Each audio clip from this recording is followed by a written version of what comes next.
The odyssey has been long, full of peaks and valleys, twists and turns, blood and sweat. Now one team stands on the precipice, staring into oblivion for a second straight year, while the other stands before the summit, a chance to take the ring in front of their faithful. For the West, many contribute to success, but a 7-foot Atlas continues to carry the weight.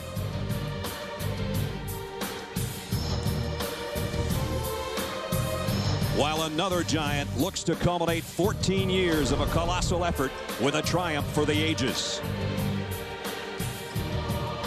For the East, the sun will not rise tomorrow without victory today. A Herculean effort by their leader alone will not be enough. The entire band must pull as one, and pull like never before, for they are in the land of elimination. Welcome to the beginning of the end. The NBA Finals, Game 6. And the NBA Finals, Game 6, comes to you from the SBC Center in San Antonio, Texas. ABC Sports brings you the New Jersey Nets and the San Antonio Spurs. New Jersey hoping to push it another game. The Spurs can end it right here tonight. Welcome back inside, everybody. Brad Nessler with my partners, Bill Walton, Tom Tolbert. To all of you and to my buddies, happy Father's Day, everybody. Here it is. The Nets have been here before. Last year they were swept by the Lakers. I mentioned earlier, Tom, they've proven they belong, but they need one good night to make it Game 7. Just one. Just one. I mean, their shooting has been about as sour as milk with an expiration date of June 18th, 94. It is, if you're squeamish, you may want to turn away right now because these numbers are, I don't know how to put it, other than just atrocious. 38% shooting, 27 from beyond the arc. Jason Kidd not getting it done. You look at the dejection in their face right now, and when your leading field goal percentage shooter is Richard Jefferson at 42%, I mean, these numbers right here are right up there with gasoline and Mexican food as all-time vomit inducers. You can't shoot, you can't win. It's that simple. Bill, for San Antonio, what they haven't done is closed out series at home, so that's the question mark for them tonight. Brad, closeout games are always the hardest, but separation has occurred as San Antonio has set a pace that the Nets simply can't match, and that pace has been set by Tim Duncan, who has established himself in this series as the best player in the world today, but also as a historical level figure that few can match. Impressive numbers across the board, a testament to his overall greatness, and a record-setting block pace for the NBA Finals. And then there's David Robinson, who without him, none of this, or even us, would be even here. Not the championship of '99, not the new building here, heck, probably not even the franchise. Tonight is a chance to say goodbye and thank you to David Robinson one last time. Now, the Spurs, they have a chance to do something really special here. You never really get very many of those in life. You don't want to let those slip away.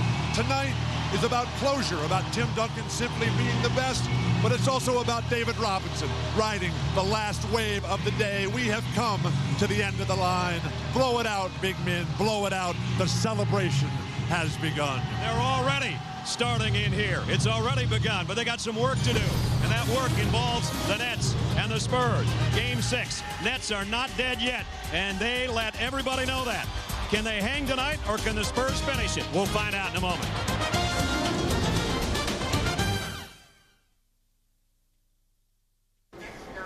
Well, look who showed up early. You trying to make me look bad? Checking my email, actually. On your MP3 player? Yeah. Oh. I guess that means you won't be needing this? No. No? Well.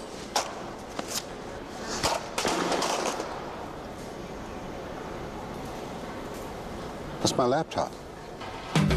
Right now, buy a Kyocera smartphone from Verizon Wireless and get a $100 rebate. Love him, hate him, you gotta watch him. Rome is Burning. Tuesdays at 7 Eastern on ESPN. This summer, ABC presents the Monday Comedy Showcase. Hey, Dad. Could you knock? Like I'm gonna walk in on anything. Every Monday night, 2 full hours, the brightest stars, the biggest laughs. Wanted to make you breakfast in bed, but you accidentally locked the door and put the dresser in front of it. It all starts with 2 hours of My Wife and Kids, 8/7 Central, ABC Monday.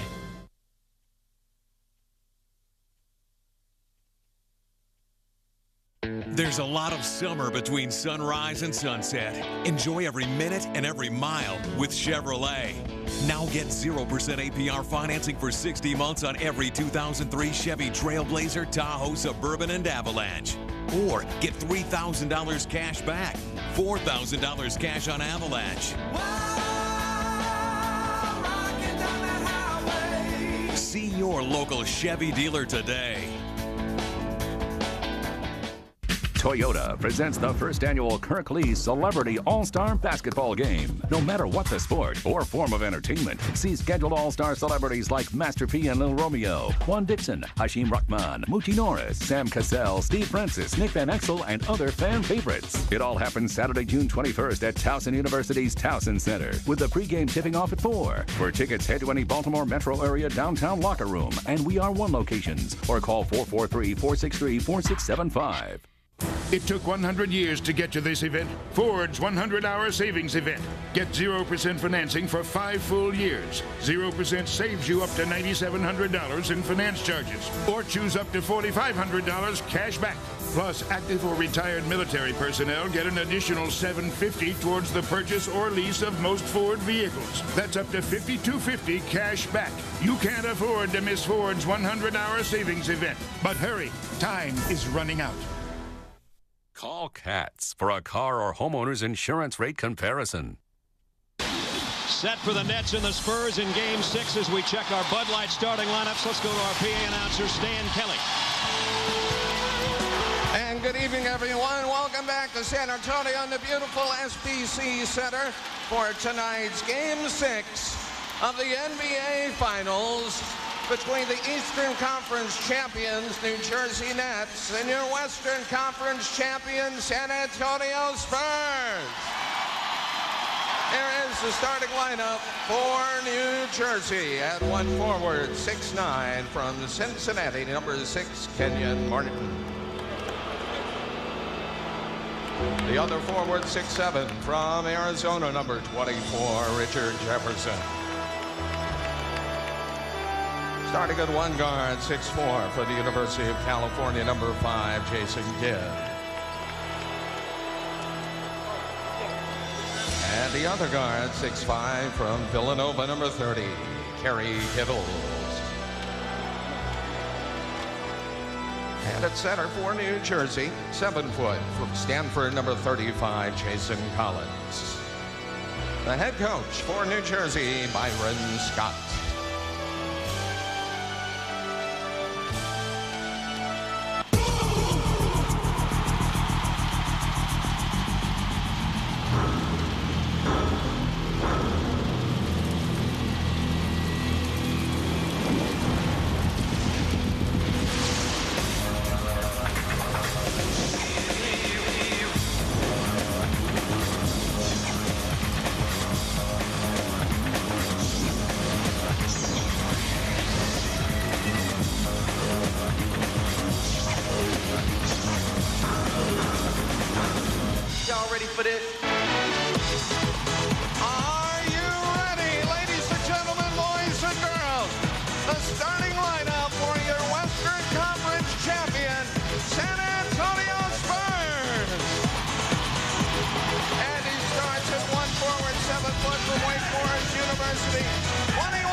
From the U.S. Naval Academy, 5'0", David Robinson.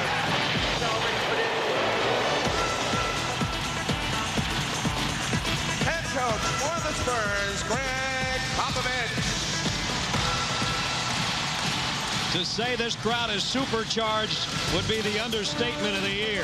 Game 6, Nets and Spurs, next.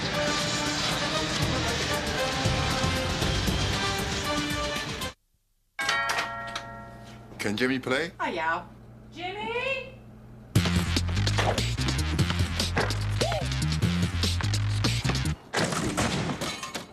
Oops. Can Jimmy come play? Hi, Derek. Jimmy?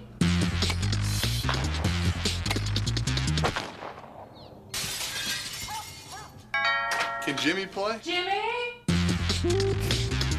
Slot right, Texas. 22-on-2. Whoa, whoa, whoa. It's my job.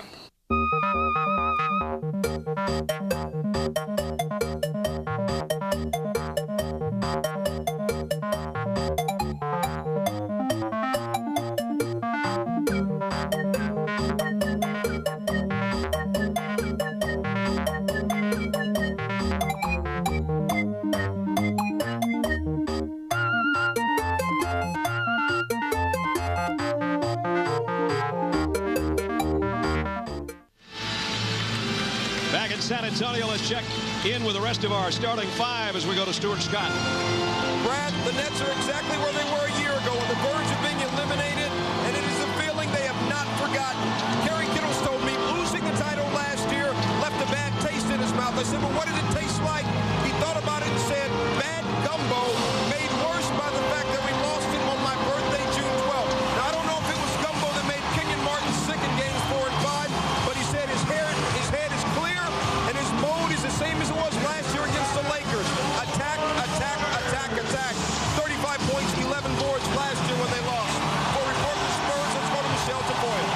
Well, Stu, the Spurs have not been able to close out a playoff series at home. They've lost 3 of their last 4 playoff games in this building, and they haven't been able to win back-to-back games in this series. But Tony Parker told me moments ago this team is thrilled to be at home. He told me winning Game 5 gave them enormous confidence. They need just one more win, which has sharpened their focus. His hope is that the offense shows up. He said, we haven't played good offense since Game 1. We hope to see it tonight, Brad. Dan Crawford threw it up. The ball has come to the Nets, and we're underway. Bob Delaney and Ron Garrettson, the other officials tonight. Here's Kenyon Martin. Jefferson with a tip. Well, when you don't shoot well, it's always nice to get easy buckets. I firmly believe the Nets going to have a chance tonight. Not only going to have to shoot well, but how they're going to have to shoot well. When you get an open shot and it's your shot, take it, don't pass it up, and shoot something more difficult later on in the shot clock. Amazingly enough, the rebounds have been dead even in this series. Jackson lost it on the dribble. Nets have a chance to go up 5 if that goes, and it does. Great start for Jason Kidd, as in Game 5, where he started the first half 4 for 4, started the second half 5 for 6. It was finishing the half that was the major problem for Kidd. So a 5-0 hole, and Jackson, who turned it over, takes a bad shot there. Here come the Nets on the run. It's Kittles. Missed it, and Robinson's there for the rebound. Well, this has been their quarter. The Nets have had the first quarter. Other than that, they've really struggled. So it's nothing new for the Spurs to get behind or the Nets to be up in the first. It's the second quarter that's been the nightmare. 2 games that they've won, they have played well in the second quarter. Duncan gives it up to Bowen. Bowen weaving through traffic up over Collins. Tipped. And loose ball out of bounds to San Antonio. Greg Popovich, the message to his team coming in tonight: play within the system. We're not looking for any heroes here. How do we win? We win with our constant defense, which leads to control of the boards, but don't forget to play on the offensive end and get it to Duncan. And Tim Duncan, your charge is to shoot every time you touch it tonight. And an errant pass, and so Jackson's made 2 mistakes and taken a bad shot, and that has been a recurring theme. And Ginobili quickly up off the bench. This might be the quickest substitution in the history of the NBA Finals. It's coming pretty early, that's for sure. Ginobili will have to wait as the Nets lead 5-0 in the opening minute 45. Kenyon Martin over Duncan. Duncan will clear off the miss. We'll see if they can get some easy buckets coming back. Realize this. I know they've lost 1 game at home, but they were shooting 49% for the 2 games they played at home. So David Robinson off the dish from Parker. makes it 5-2. Byron Scott telling us that he's been so disappointed with the team's closeout defense. They're just allowing guys to waltz their way to the hoop. Jefferson penetrates and gives it to Collins. Block shot inside. Robinson pulls it down. I think I'd give a half to Duncan, half to Robinson there. I'm good with that. Tony Parker looking for a pick from Duncan, gives it right back to him. And now Tim driving on Kenyon Martin, and got it. We have seen literally every shot imaginable in this series from Tim Duncan. Is there anything you can't do? How do you guard a guy that skilled, that versatile, that complete? So the Nets score 5 straight, now back-to-back buckets, makes it a 1-point ball game. Martin faces Duncan. Too much standing around. And another shot blocked inside. Hey, you can't get in the mode of just dumping and standing around. Someone has to cut. You want to move? Go ahead and feel free to set a screen away from the ball. 4 seconds on the shot clock as Bowen will inbound. Martin going to have to hurry. A runner, and he got it. He looks so much better than he did in Game 5 on Friday night. A completely different ball player. He won't be coming out at the 4-minute mark of this game. Tony Parker, nice screen, and his teardrop drops. Parker's first basket. You know, I saw the second half of last game. The shoulders squared up a little bit. The chin was up a little bit more. And he looked like the player that started this series. Had 3 great games to start, and then a terrible one he'd like to forget. Kenyon Martin, top of the circle, got another one. So Martin, as Bill said, fresh, healthy, and he gives, again, the Nets a 3-point lead. Another defensive adjustment for Byron Scott. Kerry Kittles on Tony Parker as much as possible. Ginobili airballed one, same spot that he could have won one of the ball games earlier in this series from. Kenyon Martin off very strong, moving beautifully without the ball. No hesitation whatsoever. The Nets have to accept the fact they're not going to score at the rim.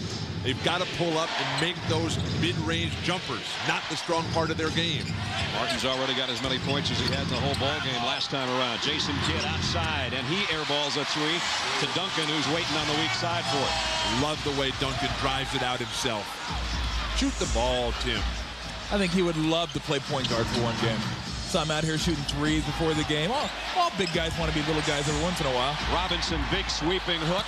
Kittles with a rebound. I think Duncan is the point guard if you define the point guard as the playmaker. And the leader. There's no doubt he's both of those things. Martin feeling it. Not this time, though, and David Robinson with a rebound. I like that look, though. If that's your shot and you're open, let it fly. Parker almost walked with it. And 3-second violation. So San Antonio turns it over for the 3rd time. You talked about the offensive explosion by Kenyon Martin early here. That 4-point output in Game 5 was the lowest point production for Kmart since February 5th, a game you and I did in Philadelphia when he had to leave that game early with a knee injury. Kidd trying to get it into Collins. He has not been an offensive threat. That's kind of why. And as just a second-year player, Jason Collins, who's made vast strides, will have to develop that short little 12-foot jumper to help his squad down the road. Almost halfway through the quarter, we haven't seen a foul yet. And Tim Duncan's got his second basket off the glass. Nice-looking shot.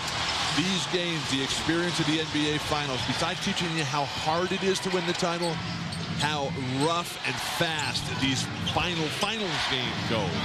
Jefferson hangs in the air, and RJ knocks it down. He's got 4. Well, he goes up in the air. You start coming down, he stays up in the air. That's how high he can get.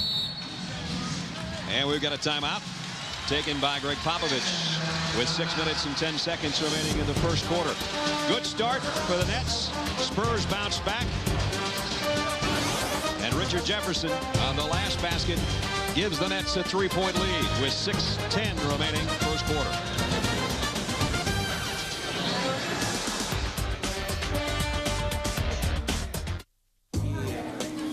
You know I like you, and I like you a lot. I like Janice a lot, too, and I know she's your roommate. Janice? I'm not sure how to say this to you. You know that I like you a lot, right? Yeah. It's just that I like Janice a lot, too, and I know she's your roommate, and I wouldn't... So date both of us. What? What did you say?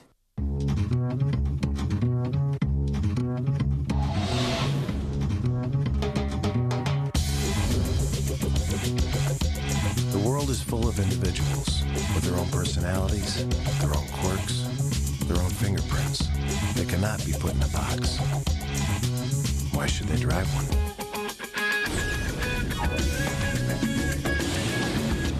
The V6 Nissan Altima.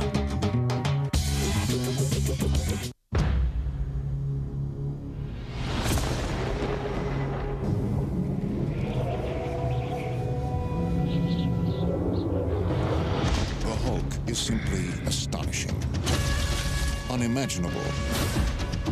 Ang Lee takes blockbuster filmmaking into a brave new world, and there is no going back. The Hulk, rated PG-13, at theaters Friday. It's the end all of why you play, to finally go for the ring, because that's what we're judged on as athletes. When you put that ring on, then you have immortalized yourself as a unique player on a unique team. Saying that you're the best, okay, in the NBA.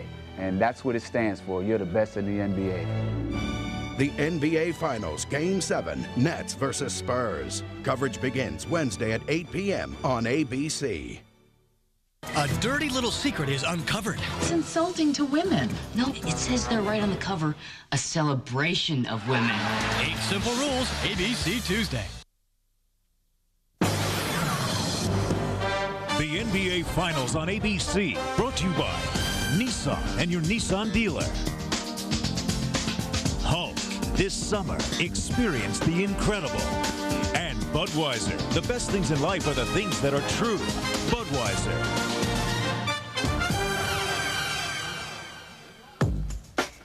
I don't consider myself a great coach yet. I'm still a baby in this. It would be an unbelievable feat to have a championship after just 3 years of being a head coach. I consider myself a good coach. But somewhere down the line, they'll hopefully put me in the same category as a Pat Riley. A lot of people have talked about the mannerisms of the two. Pat Riley and Byron Scott. Byron says, I didn't really know it until somebody pointed it out to me. It was eerie because, like I said, I never envisioned myself being so much like Riles.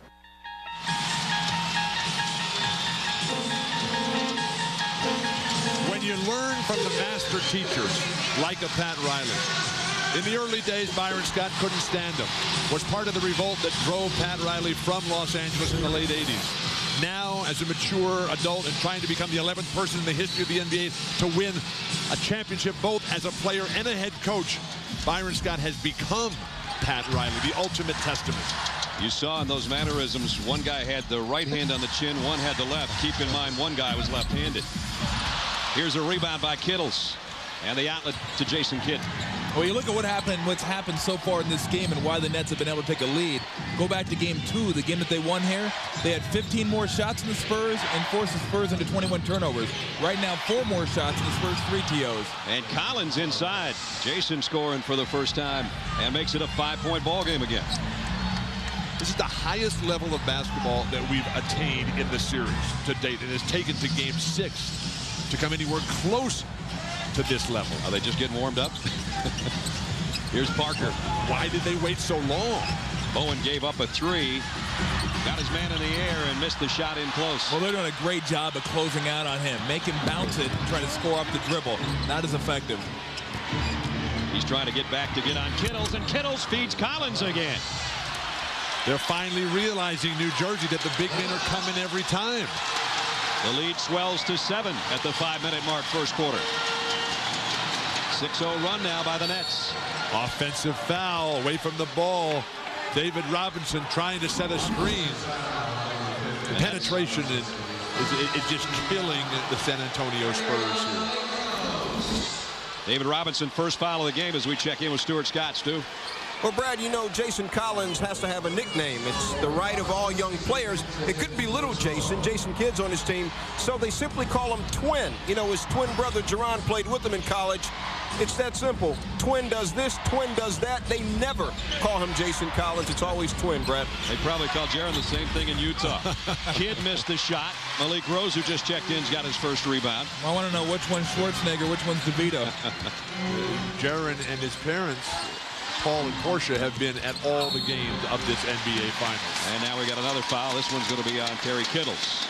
Well, the thing the Nets have done so well here in the first half of the first quarter is being aggressive, driving, penetrating, finding those seams that we talked about, and then kicking off to other players instead of being stagnant and standing around. Tim Duncan's been very good from the line the last 2 games, and he rips that one. Log on to the NBA store on NBA.com right now and pre-order the official 2003 NBA Finals DVD. Love it live on NBA.com. In our pregame meeting with Greg Popovich tonight, he was telling us about Tim Duncan and how he's the most coachable player he has ever come across. How he'll come in, Tim Duncan, and request films of his own game, request films of his opponents. Constant discussions that they have about how to play basketball. He even, Tim Duncan, requested films, old game films of Kevin McHale to improve his offensive repertoire. And boy, has that ever paid off. He has learned well and continues to get better game in and game out. Ron Gerritsen said, hey, that was my fault. Ball's going the other way initially. Out of bounds to the Spurs. They give it back to the Nets and correct themselves. Jason Kidd. Here's Steven Jackson back in there with a rebound. See what he does with it. Ginobili fouled by Jason Kidd. Yeah, and just to get back to the officiating, I know usually we only point them out when they do something bad, but I love the fact when they can sit there and say, you know what, my bad, let me go ahead and correct that. And a nice job of Jackson pushing the ball. When you push the ball, good things happen. Ginobili taking it strong. Ginobili's first point. Ginobili double figures in the last 2 games at 12 in game 5, 10 in game 4. Lucius Harris checking in right now for Kittles. He's the guy that needs to get going. Yeah. The entire bench for New Jersey. The discrepancy in bench play has been huge in this series. Never more evident than in game 5. 1 of 2 free throws by Ginobili makes it 15-10 Nets. Kidd taking Parker to the baseline and brings it way back outside to Jefferson. 5 on the shot clock. Jefferson will go deep. Got it. Just inside the 3-point line. That's a little deeper than Jefferson usually shoots, but with the shot clock winding down, he buries it, and it's a 7-point game again. Well, those shots are always fun to take because you have to shoot it. I couldn't pass it to you. It's winding down. Tony Parker, his offense not on so far, and Jefferson way up there for the rebound. Jefferson's going to be open in transition here. Kidd from 16, and he knocks it down. I'm telling you, he is so much better on those shots in transition. You pointed that out the other night. You're right. I would take more if I were him. When he gets to the half court, then I try to set people up. But, boy, let it fly. Spurs are approaching 3.5 minutes without a field goal. And that one doesn't go either, but Duncan will take another, and he knocks it in. Where would the Spurs be without Tim Duncan? Probably not in this series. That's for sure. Jeez. Think they might be drafting in the top 13 in a couple weeks? Nets maintaining the lead on the road. Tough place to play with this crowd. Oh, Kenyon Martin waited for a call from the official. Oh. Now he shoves Malik Rose. And Bob Delaney says, what are you doing, Kenyon? Just because you didn't get the call. And fortunately, Byron Scott quickly calls a timeout to put things back under control. Losing your mind. Kmart, what is going on out here? He struggled with the flu and with his emotions in the last game. And you take a look here. He didn't like the Ginobili steal. He turns around, lets Malik Rose have one in the sternum. That's what forced the whistle. 2:40 left first quarter.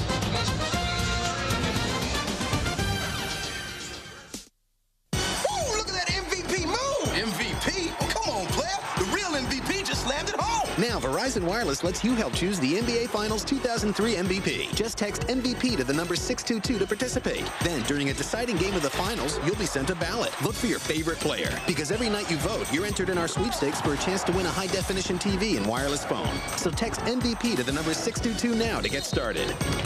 Can you hear me now? Good. Verizon Wireless. We never stop working for you. I have spent a weekend in Vegas without a hotel room. I have driven 150 miles for 3 rolled tacos. I've given a toast at a wedding that I wasn't even invited to. I have French kissed a French woman. I have called shotgun 11 hours before a road trip. I've eaten condiments as a meal. I have dated Carmen Electra's cousin's friend's sister.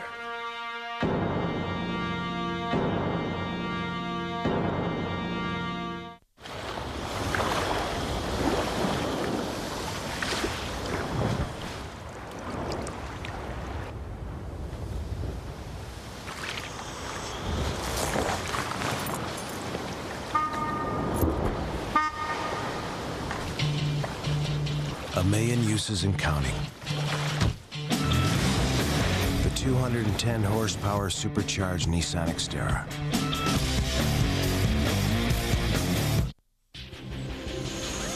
If this is how the world ends, only he can stop it. I am a machine.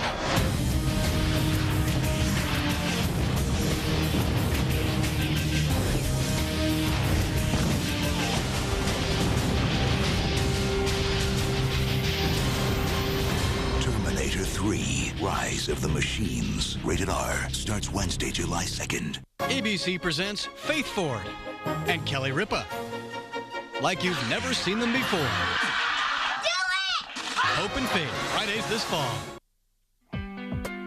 I play with a chip on my shoulder, you know. I play with that edge, you know. I have to, you know. If I don't, then I'm not gonna play anymore. You know, once I lose that fire and that edge, you know, I'm gonna call it quits. I'm gonna still play hard. I'm gonna still get in your face, talk trash to you, cuss you, hit you, no matter what. It's all about heart and determination, man. I feel I have one of the biggest hearts in this league, and I'll play anybody, no matter who he is.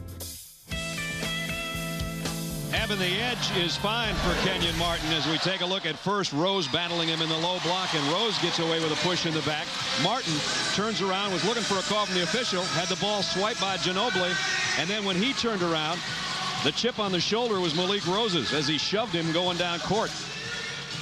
And here's another look from another angle. And going over the edge has cost Kenyon Martin dearly. That in Game 5 Friday night, he had a season-high 8 turnovers, including 3 in a disastrous minute 21 span of the critical fourth quarter. You've got to play within yourself at all times. Still the Nets lead by 7. Duncan with Martin on him. Spurs move it around the perimeter. Jackson will take a 3, in and out. But, you know, those passes aren't right on the money. And you see something they haven't been able to do in the previous 5 games they're doing tonight is the perimeter shooting. 6 for 13, right around 50%. If that can keep up, they're going to be in great shape. Well, how long is that going to last, though? It said if it could. Jefferson, nice feed inside to Williams, but Tim Duncan has blocked his 3rd shot of the quarter. Everybody's talking about the inept offense of the New Jersey Nets. This is a fine offense. They're playing against one of the great defenses of all time. Ginobili, tough travels inside and got hip checked by Aaron Williams. Well, this may be a fine offense, but certainly isn't a fine offense in this series. And you look right here, Duncan. I mean, these guys are tremendous defenders. There is no question about that.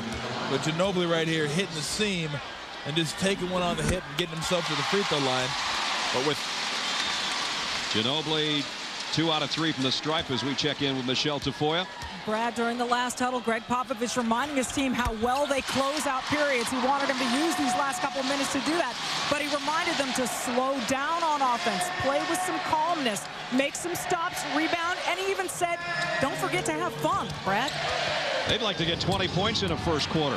They still got a long ways to go with 1:38 remaining in the first. But as Michelle mentioned the other night, had they not closed out every quarter, they might have lost that ball game to the Nets. But they did close out in fine fashion in the first, second, third, and fourth. And here's the zone defense for the first time of the night for San Antonio. Foul on the entry pass inside, and it's going to be on Ginobili. Byron Scott telling us before the game that the pregame adjustments were all about attacking that zone defense, figuring out what they're going to do, what the strategy is, try to get something going at that foul line area, the critical offensive zone. And Jackson got a hand on the ball, but it's Jefferson. Malik Rose blocked the shot. Nets get it back. Now Ginobili almost stripped Jefferson. New shot clock. Jefferson just trying to force one up there. Here's the outlet to Ginobili if he can track it down. Tony Parker's wide open at the three-point line. Byron Scott cannot believe that Richard Jefferson is not going to the free throw line. Jefferson can't believe it either. Let's take a look at it on his last drive. There's the first one. That looks like a foul to me. Like a little skin there. You know, you get hit in the back, on the side, and in the head by Malik Rose. I think his second entry into the lane was worse. Well, had him up. It should have been one foul. And this is the second one going right down the middle of the lane. He lost the ball. Yeah, that one he did lose. That one he lost the ball. I think he got hit on the arm after he lost the ball. Ginobili struggling from the free throw line mightily. 3 out of 6 and not even close on the 3 he missed. You know you're in trouble when you're racing over the line on your own free throw miss to get the rebound. And to pick up the violation as well. Sound like you speak from experience. And there's a technical on Byron Scott. He never let up, and Dan Crawford hit him with it just now.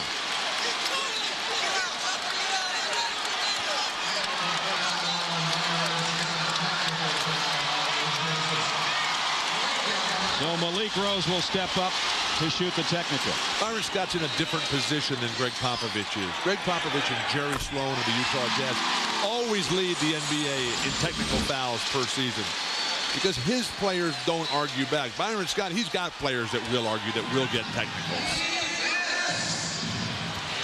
But you have to protect your guys going to the hoop. Here's Harris inside, and Duncan. This time it's a foul. He got the ball, but he also got some of Harris. This is a shot blocking clinic by Tim Duncan. David Robinson when he's in. We are easily going to be in record-breaking territory by the half. Tim's already had 2 games in which he's blocked 7 shots in each. He has 3 in the first quarter here tonight as Harris. And he talked that one in from the free throw line. If the Nets can pull it out, we'll be back here for Game 7 Wednesday. It'll be the first time in 9 years the championship would come down to the final game. If you're not at home, you can listen to the game on ESPN Radio Wednesday night, if necessary, 8 o'clock Eastern, right here on ABC, your home for the NBA Finals. We'll see maybe if that's something that can get Lucius Harris going. Sometimes that's all it takes. Skip to the free throw line, get a couple easy ones. Nice. Oh, my. Nice. Rose got away from Williams. He was so shocked he was open, he lost the ball. Aaron Williams had no idea where he was. Where would you like the ball next time? These guys, San Antonio, they're playing tight. Greg Popovich has got to do something to loosen them up. More offense for Tim Duncan. Anthony Johnson in there with Williams and Jefferson. Jefferson has an open look, and he knocked it off the backboard. I don't think he called that one. Excuse me? Jefferson with 8, and the lead again is 8. If that were Poole, they would have taken the white ball and put it back. I say, you know, we can't have that. I know we had to put a buck in this machine, but we can't have that. Duncan wants it down low. 21 seconds left. Nice. The feed to Jackson as he slices through the lane. Which just begs the question, why don't they give it to Tim Duncan every time down? Zone defense to close the quarter for San Antonio. 23-17, 6 seconds left. Kenyon Martin, long range. Jefferson hammers it home. And that's the problem with zone defense. There's no boxed out responsibilities. And again, the Spurs for 6 straight games, it's never happened before, don't score 20 points in a quarter. But the Nets did. In fact, they scored 25. And the last one was with some authority by the guy that's leading them in scoring tonight as Richard Jefferson goes up and gets it and knocks it down. 10 points in the quarter for RJ, and a good quarter for the New Jersey Nets on the road. Tough place to play. Their teammates looking on. They lead it at the end of one. 25-17. Nets in front.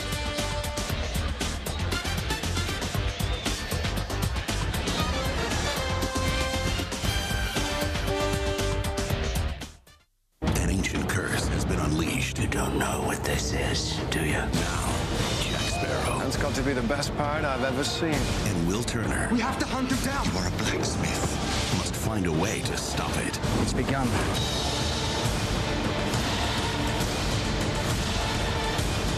Get ready for the greatest adventure under the sun. Pirates of the Caribbean, The Curse of the Black Pearl. This film is not yet rated.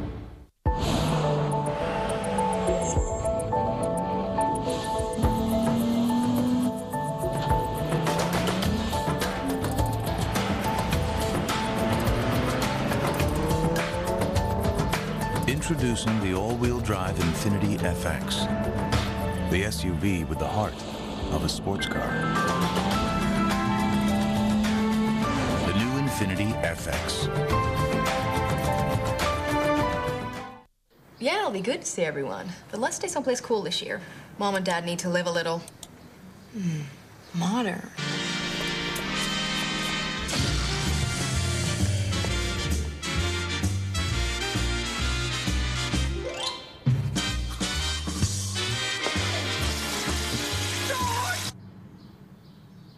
Call you right back.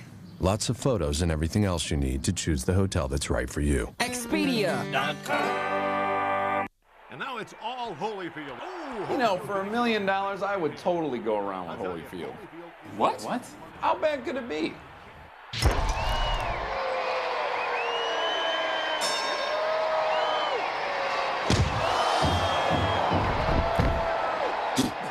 That's all you got?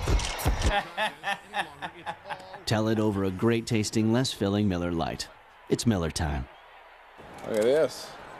The ring girl likes me. They have dominated the West and are led by the league's most valuable player. Here's Duncan. Turns, scores! But the Nets have answered their call to battle. Oh! Now, with everything at stake, can the Spurs take one giant step closer to victory and an NBA championship? How sweet it is in San Antonio. The NBA Finals, Game 7, Nets versus Spurs. Coverage begins Wednesday at 8 p.m. on ABC.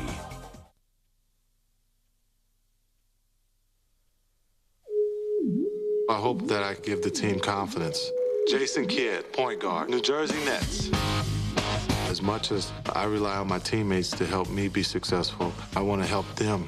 He gets me the ball in places where I don't have to do nothing with it but put it in the hole. He leads by example. You know, that's why he's our captain. No matter where he goes, the entire team will follow. Jason Kidd had 5 points early, and he has given the Nets that confidence they need on the road. They're off to a good start, up 25-17. If you can't play with Jason Kidd, you can't play. Everybody talks about the inept shooting for the New Jersey Nets, and that's why they can't win. In Game 5, they had 16 turnovers that led to 24 San Antonio points. That's virtually scoring on every single turnover. And lo and behold, a Steve Kerr sighting in the first half. Remarkable. Kerr, who had 6 points in the fourth quarter, 2 big shots, and an even bigger steal that helped seal Game 5. He's in there, and so is Speedy Claxton. Nice feed from Duncan to Jackson, and Jackson points as if to say, thanks, Tim. Passes it from the low post, passes it from the high post, but you got to have a cutter. They can't even get the ball up court. Kerr on Harris. So it's Harris and Johnson staying in there with Jason Kidd on the bench. Jefferson's been the man so far. He's feeling it. He's just determined to get to the hoop every time. Tipped in by Aaron Williams. And the reason he was there for the offensive rebound is because Jefferson's aggressiveness. Big guy has to come over and help. Opens up an offensive rebounding lane. And it's Richard Jefferson and Kenyon Martin, which gives the Net franchise so much hope for the future. These guys are tireless players that can go all day, never get worn down, and have incredible athleticism. Speedy Claxton missed inside. Malik Rose keeps it alive. Rose, Kenyon Martin knocked it down and blocked it. Well, they're letting them play on both ends. Well, Kenyon Martin only has one foul, and that's a very good sign. Anthony Johnson continues his stellar performance, one of just a handful of guys who's shooting a decent percentage in this series. Unfortunately, he doesn't get to play very much, playing behind Kidd. The lead is double figures for the Nets as they're up 10 with a little over 10 to go first half. Duncan again finds Rose, and he's fouled before he lost the ball out of bounds. As we check in again with Michelle. Well, they put Steve Kerr in early because they were hoping to stretch the defense. As for Richard Jefferson, Greg Popovich said to his huddle, hey, he is killing us. Make it a priority to block him out and give people help defending him. They were really impressed with Richard Jefferson's first quarter, guys. Everybody was. 10 points to lead all scorers right now. Duncan, they double team him. Johnson forces a turnover. Martin the outlet to Jefferson. He's going to the hoop. Yeah. No matter what happened. We saw this come alive in Game 4 when he was just so embarrassed from playing so poorly in the first 3 games. Well, I think, after he banked that one in, yeah, it's my night. Yeah, it's my night. Let's let it roll. Let's see how hot I am. 10 minutes to go, second quarter. This is Game 6 of the NBA Finals. It's nice to have you along with us. San Antonio and R.J. Walker with that one. That's only the second Nets turnover, though. Bill was talking about the turnover problems they have. They are not having that tonight. Well, heck, going into the second quarter, they were +9 in field goal attempts and -5 in turnovers. I mean, that's a formula for winning. If they can get 100 shots up, I'll tell you what, you look at right there, 7. We've seen this before, too. Yep. Match field goal for turnover, 1 for 1. Not a good ratio. Kerr wanted it to get it to Duncan so badly, he waited until he fell down and got back up, and then Duncan inside, outside to Speedy Claxton, and just that quickly, Speedy's in the books. What a players. What a series. What a finals. One of 7 players on the current roster, Speedy Claxton, who's a free agent at the end of this season. Jefferson feeling it. The outside jumper won't go, and Rose the rebound. Hey, he might get up 30 shots tonight. Good. Claxton fighting a double team. Jackson weaves through traffic and misses. Rose with a foul. Steven Jackson playing a wild and erratic game. Tim Duncan's not getting enough touches. Now they're going to take Tim Duncan out. Kenyon Martin talking with Dan Crawford. Martin was trying to take the ball away from Rose after the foul was called, and Rose held the ball away from him. And you'll see right here, the foul was called, and then Kenyon says, I'll take that. And Malik said, no, you're not going to take that. And they separated the two. Little chippy. Just a little chippy. Good. It's time to get chippy. And here's a turnover. Kerr tried to get the outlet pass, mishandled it. Where's the leadership going to come from? Nobody near Claxton, but he missed it. Wide open. Well, now with Duncan on the bench, how do you generate your offense? Who do you go to? Anthony Johnson got the roll. Speedy Claxton has to run the show for San Antonio, but David Robinson has to be the calming influence out there. It's Claxton and Kerr in the backcourt. Rose, Jackson, Robinson. Actually more like a 3-guard offense. Williams on Rose. Nice push pass to Claxton. Out to Jackson for 3. Got it!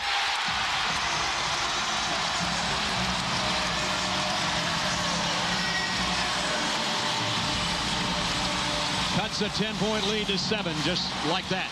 Speedy Claxton has been able to sustain, even improve the Spurs attack when he has come in to the lineup.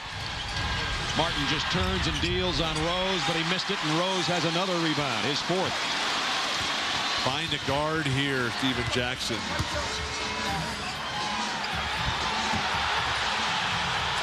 Claxton gives it up to Rose.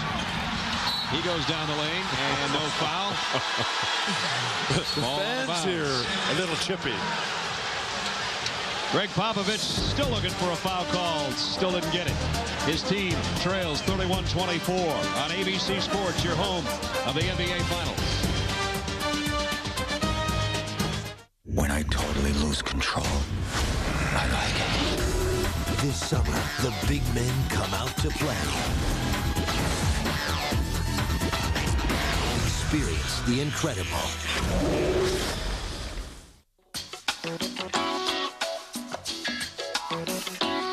Michelin designed the cross-terrain SUV tires specifically for SUVs to help provide responsive handling and a smooth ride. You'd be surprised just how smooth.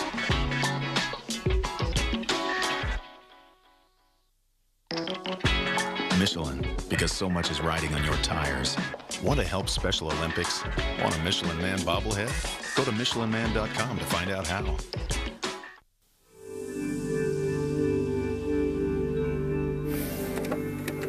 Lesson 1. Stilvoll. Stylish. Kraftvoll. Powerful. Was für ein Auto ist das? What kind of car is this? Introducing the all-new 240 horsepower Accord from Honda. Wie haben Sie das geschafft? How did they do it? Homeward bound, I wish I was homeward bound. Home, where my thoughts escaping. Home, where my music's playing. Home, where my love lies waiting. The comforts of home. Priceless. There are some things money can't buy. For everything else, there's MasterCard. Accepted at home stores everywhere. Taco Bell's new chicken enchilada bowl. Grilled all-white meat chicken, seasoned rice and beans, a traditional slow-simmered sauce, and 3 cheeses, all melting together. To experience enchilada nirvana, you've got to think outside the bun.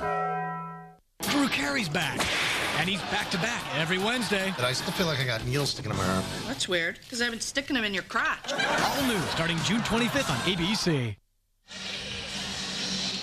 Kenyon Martin getting a little breather on the bench, or maybe he's going to join the witness protection program. I'm not sure, because it's getting a little physical right now for him. Watch Kenyon Martin, first the block on Rose, working against Tim Duncan, helping force a steal, and then the outlet pass. But watch the work against Robinson and then Rose. There's some banging going on, and then Rose comes on and he says, wait a minute, I'm going to have to pick him off too right about in here. No need for Kenyon Martin to hide whatsoever underneath that towel. He's doing exactly what he's supposed to do. Come out here, set a physical tone and presence, get the crowd on him, tell the world this is how it's going to be. We've come here to play. We've come here to win. He's only had one bad game, and that was when he was ill with the flu, and that was Game 5 tonight. He's been a lot fresher and a heck of a lot tougher. And his team, it's now 31-23. During that timeout, they went back and looked at Steven Jackson's, what was, we thought, a three-point play. They changed it to a 2. In fact, they're still doing that officially anyway. So it's not 31-24, 31-23. And in that timeout, Greg Popovich realized he's got to come back with Tim Duncan, and Tony Parker can only dream about sniffing some action right here. Speedy Claxton has put him on the bench. And now we got a little break here with the clock malfunctioning, and should have it cleaned up here in just a second. Let's check in with Stuart Scott while they fix the clock, Stu. Brad, Jason Kidd is coming back into the game, but he's coming back to play 2 guard. They like the way Anthony Johnson has been playing point guard, so they're going to use both of them in there. Johnson at the point, they're going to try and post up Jason Kidd. The last time out, 4 different players, including Donnie Marshall, went up to Anthony Johnson in his ear, telling him congratulations, telling him keep going. Jason Kidd talking for a good 20 seconds. Even Dikembe Mutombo came over, whispered in his ear for a good 20 seconds, and just said, keep it up. Well, Anthony Johnson, you know, a guy that has had to battle just to be in this league. And there you get a good look at him. He spent about 3 years with the Atlanta Hawks and then was with the Cavaliers in the preseason. He signed as a free agent right before Halloween. It's been a lot more treat than it has been trick for him. And he wasn't even supposed to be the backup guard this year. That was supposed to be Chris Childs. Anthony Johnson was on his way out the door, but when Chris Childs couldn't push himself away from the dinner table, the Nets threw up their hands in disgust and said, get out of here, Chris. We're giving the job back to Anthony Johnson. He's made the most of it. This is a physical backcourt, too, that the Nets got going on right here. Yeah, there's some muscle. Defensively handle him. But Aaron Williams threw it away. You can handle that, I guess. A rare error by Aaron Williams, who has played Super Bowl in this series. Probably his best game was Game 5, as he had 10 points and 7 rebounds and a block shot tonight. He's off to a pretty good start as well, despite that turnover. The sense in this series of the Spurs' dominance has come when they have relentlessly pounded it to the hoop. They have not done that tonight. They've got to get back to what makes them the odds-on favorite to win this championship. Inside, outside, and Claxton knocks it down again. When Duncan draws the double team, Claxton's been wide open. One of the beautiful things about Duncan's passing is that he gives it up early enough. He doesn't wait until he is smothered so that he can't use his feet to deliver the ball. He's already got 4 assists tonight. And 3 blocks as well. Johnson a little out of control, and he missed the shot, and Duncan pulls it down. I think Speedy might have blocked that one. Speedy actually had 2 blocks in Game 5. Here's a lob inside. Robinson blocked from behind by Williams. And Kerry Kittles got it in the eye from somebody.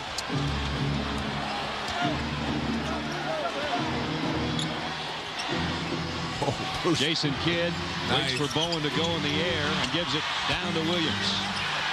Williams' hook is nice off the glass. Oh, you want to give somebody credit. Give Aaron Williams some credit for keeping his head in the game and not pouting the first couple games of this series where he didn't get much time. A lot of times you can sulk and pout. He didn't. When he was asked 2 minutes, 10 minutes, coach, I'm ready to play. Go give you an effort.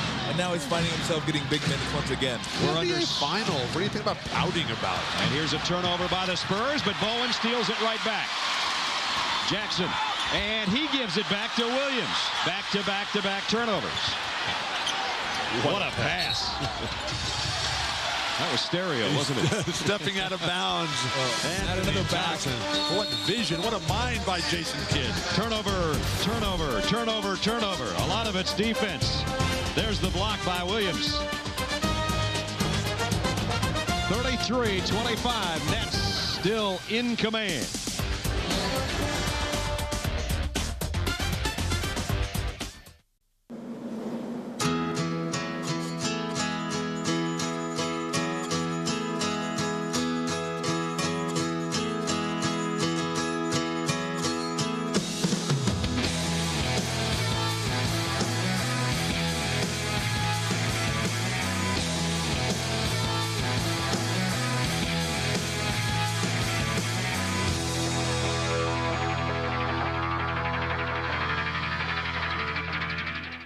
Universal Pictures is proud to introduce the world's newest secret agent.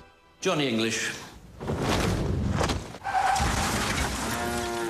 This summer, Bean meets Bond. We can't afford any mistakes. Yeah. I couldn't agree more, sir. Get out there and save your country.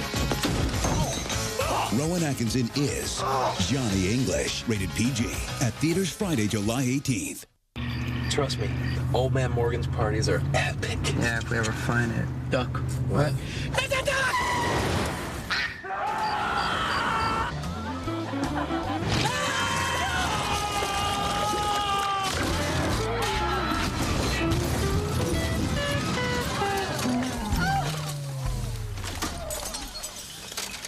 Nice pants, Rick.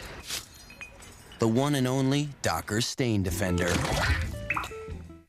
What makes 5-star safety and 0% even better? Zoom. Test the best, the 2003 Mazda 6 at your Mazda dealer. It just received 5 stars, the highest rating in government funneled crash tests. Plus, just announced, for the first time ever, get 0.0% APR financing for 4 years on select 2003 Mazda 6 models. Test the best at your Mazda dealer now. This offer ends soon. Hookers, nurses, and other cops. That's who we meet, that's who we marry. Which of the 3 is your wife, sir? Shut up. 10/8 Sundays this fall on ABC. The NBA Finals on ABC, brought to you by Rocky Mountain Cold Coors Light. Cold down, easy.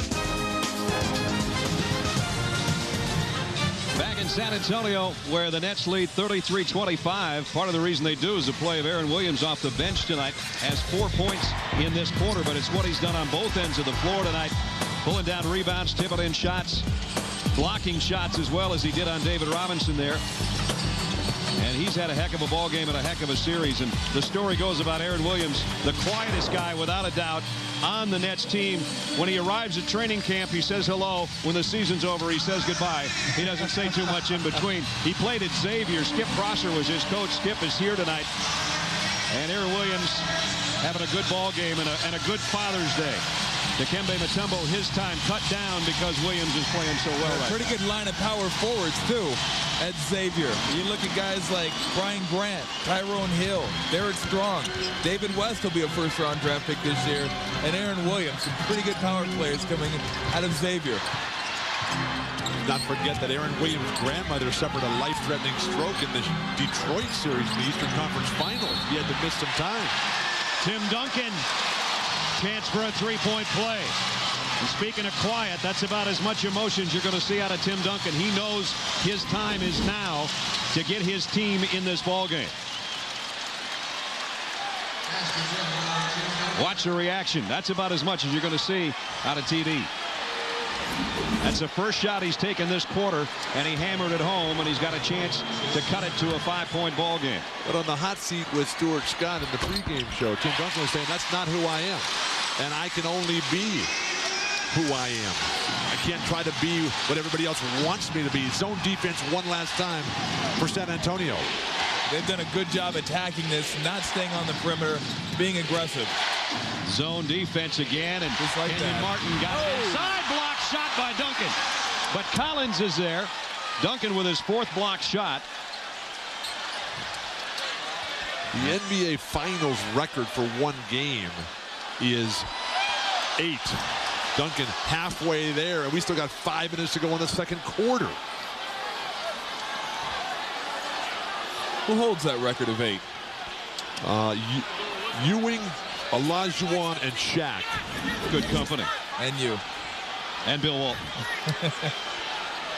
This is a great job of penetration. But the most blocks for an entire series is 30 by Patrick Ewing. Tim Duncan already has 28 for a series. He'll shatter that record tonight. No basket. Collins with the shot clock, and now Robinson jams one on Kenyon Martin. The other big guy gets involved defensively. Well, the Spurs need Tony Parker to get involved offensively. Whistle and a foul before David Robinson made his move to the hoop.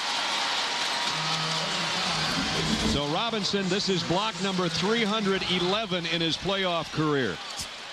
3rd all-time in the NBA playoffs, behind Kareem Abdul-Jabbar, Hakeem Olajuwon. Remember, block shots were not kept until 1974. There's his mom and dad, Ambrose and Frida. And on this Father's Day, they're looking on as proud of their son, I'm sure, as a basketball player, but as the human being he is and the things he's done in this city. Here's Duncan. Kick out to Bowen. Good 3-point shooter. Got it!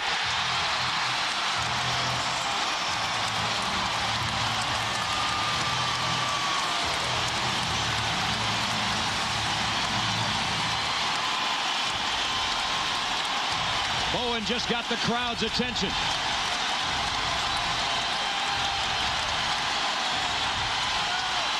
Six on the shot clock. Kittles will try to quiet him, and he does. That's the way you come back and get your first field goal. Gary Kittles knocks down a 3 and just sat everybody down. That's called the suppressor.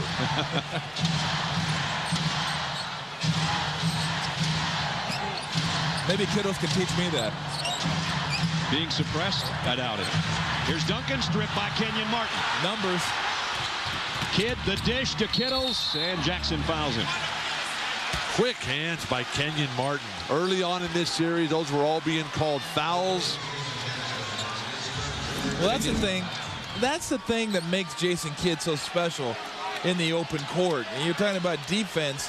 And what do you do off a turnover? It leads to something. But he waits, and then he makes that pass exactly when you're supposed to make that pass and put it exactly where that pass is supposed to be. Gary Kittles, after hitting the 3, knocks down the free throw. And the lead goes back to 6 as Manu Ginobili will check in, and Steven Jackson will come out for San Antonio. But Jason Kidd is today's ultimate version of the freelance player in the fast break game.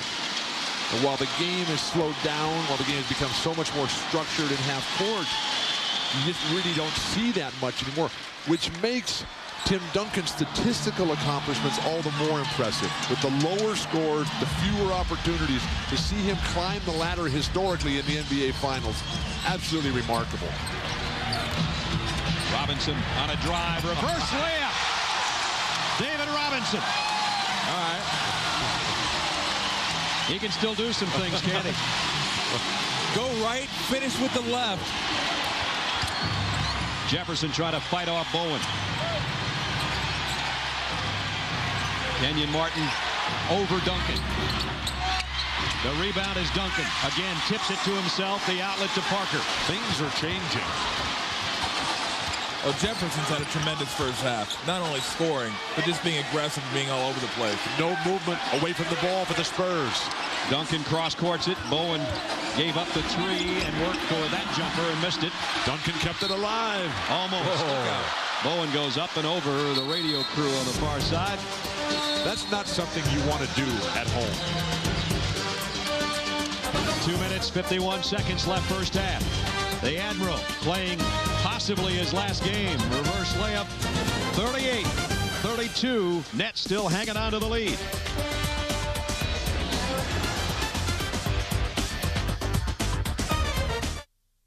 Come on in, Derek. I thought we discussed this thing and had it all worked out. You're our starting shortstop. How can you possibly afford to spend 2 nights dancing, 2 nights eating out, and 3 nights just carousing with your friends? Oh. If you want to enjoy the New York nightlife, bring your Visa card, because Orso, Cheetah, and the Broome Street Bar don't take American Express. Visa, it's everywhere you want to be. Can Jimmy play? Oh, yeah. Jimmy?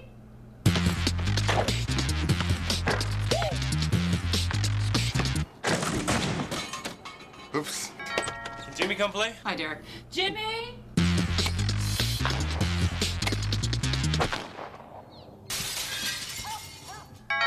Can Jimmy play? Jimmy? Slot right, Texas. 22-on-2. Whoa, whoa, whoa. It's my job.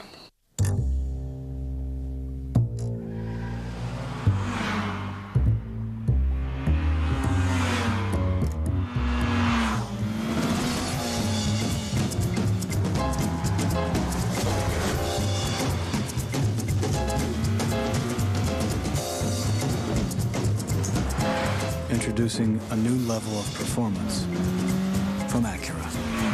The all-new TSX.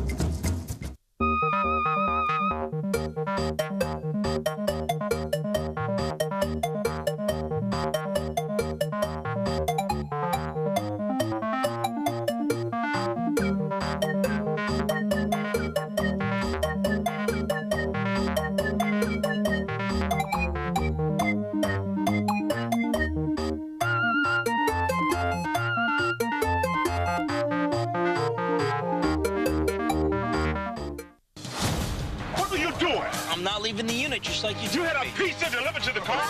Sir, we should at least pay it. Shut up! 10/8 Sundays this fall on ABC.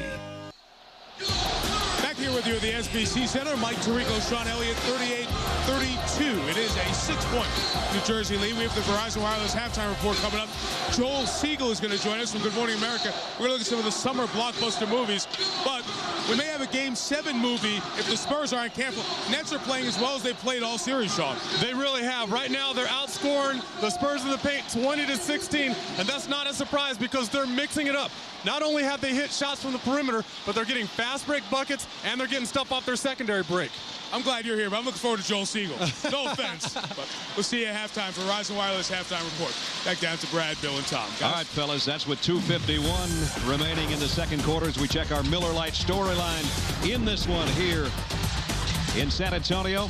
Richard Jefferson may have not quite turned into the Hulk, but he's been pretty darn good tonight. 10 points, 20 in the paint for New Jersey. Tim Duncan, 3 points in the last several minutes. He's got to get more involved as he had 7 early. I think things are changing, though. San Antonio starting to come alive. Duncan blocks another shot. He's going to set the record in the first half. He's got 5. But Jason Kidd has not had a good second quarter. The Nets as a team have 13 points. That has been their Achilles heel, the New Jersey Nets, in this entire playoff series. Jason Kidd's doing what he did the other night. Great first and third quarter and nothing in the second and in the fourth. He hasn't taken a shot in 12 minutes game clock wise. Look at David Robinson's defense. Jefferson trying to save it, goes halfway in the tunnel. Greg Popovich trying to encourage Tony Parker, but it's just not there for him. You know, it looks like the Nets have come out and said, we're going down, let's go down firing. Yeah. Let's just go down, we'll go out there, have fun, let's take some shots, see if we can make some shots, but let's not be hesitant. That's why it's easier to play and coach as the underdog. A foul inside as Bowen and Jefferson getting separated right now by Dan Crawford. And let's check in with Michelle. Brad, in the last huddle, Greg Popovich asked Tim Duncan specifically to be more authoritative with his post moves. And on defense, guys, they are going to press a little bit more now, trying to change the tempo of this game. Back to you. We'll take a look at that with 2:26 remaining. Popovich, the coach of the year. Byron Scott, who's done a remarkable job in the 3 years he's been with the Nets. There's the Jefferson-Bowen collision that led to the whistle, and Dan Crawford still talking to both of them, saying, okay, guys, now let's just play. Good. You don't walk right across the lane. You want to come up and bump guys. If you're going to win on the road, you've got to play like that. It's not dirty play. That's just good, tough physical basketball. Ginobili driving inside and missed the hook. Kenyon Martin clears it to Kidd. Make a layup, please. Kittles hit the last one from there. That one's in and out. That's perfect. Fresh clock, though, for the Nets. I guess you probably have to make it for it to be perfect, but I like that shot off the break.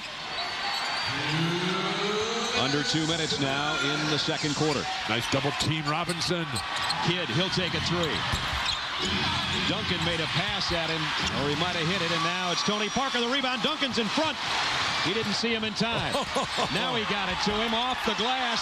In and out. Duncan's second chance.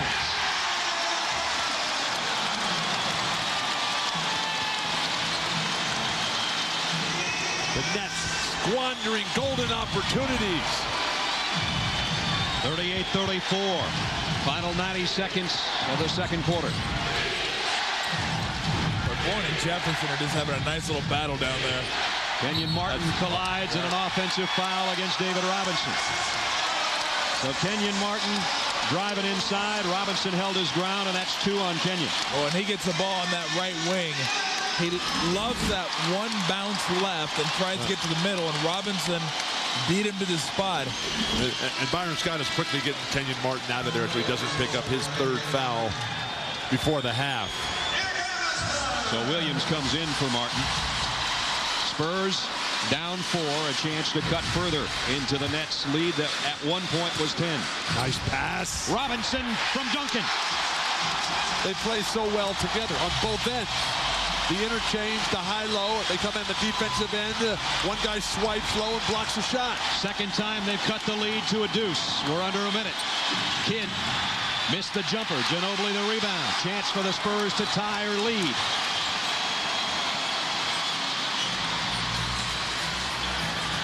Duncan in the low block for the tie. Got it!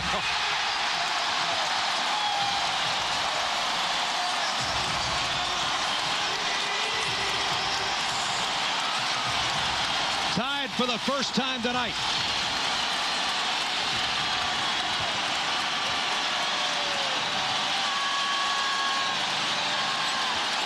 Seven on the shot clock. Jefferson almost had it stripped. Kidd for 3. Big shot for Jason Kidd. Right back to 41-38 New Jersey. Final 15 seconds, first half. Parker, Bowen, Robinson, Duncan, and Ginobili on the floor for San Antonio. They'll try to tie it at halftime. Parker, he'll be the man. Nope, it's Bowen for the lead at the break. In and out. Had an open 3. That's his spot, but he missed it. This is one of those games where you're better off being behind at the half, playing at home. You listen to your coach a lot more clearly in this circumstance. Good first half, really, by both teams. And the Nets, who had the lead throughout the entire first half, but the Spurs did close out the half on a 17-10 push, which has been their MO throughout this series so far.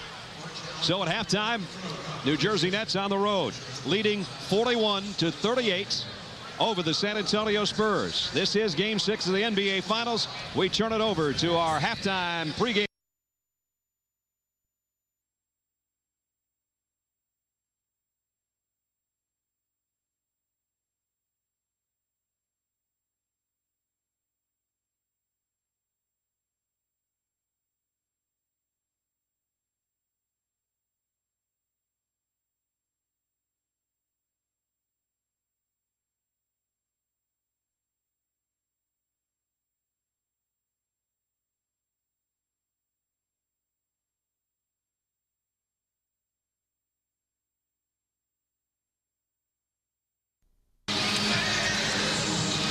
Game 6 of the NBA Finals on ABC Sports.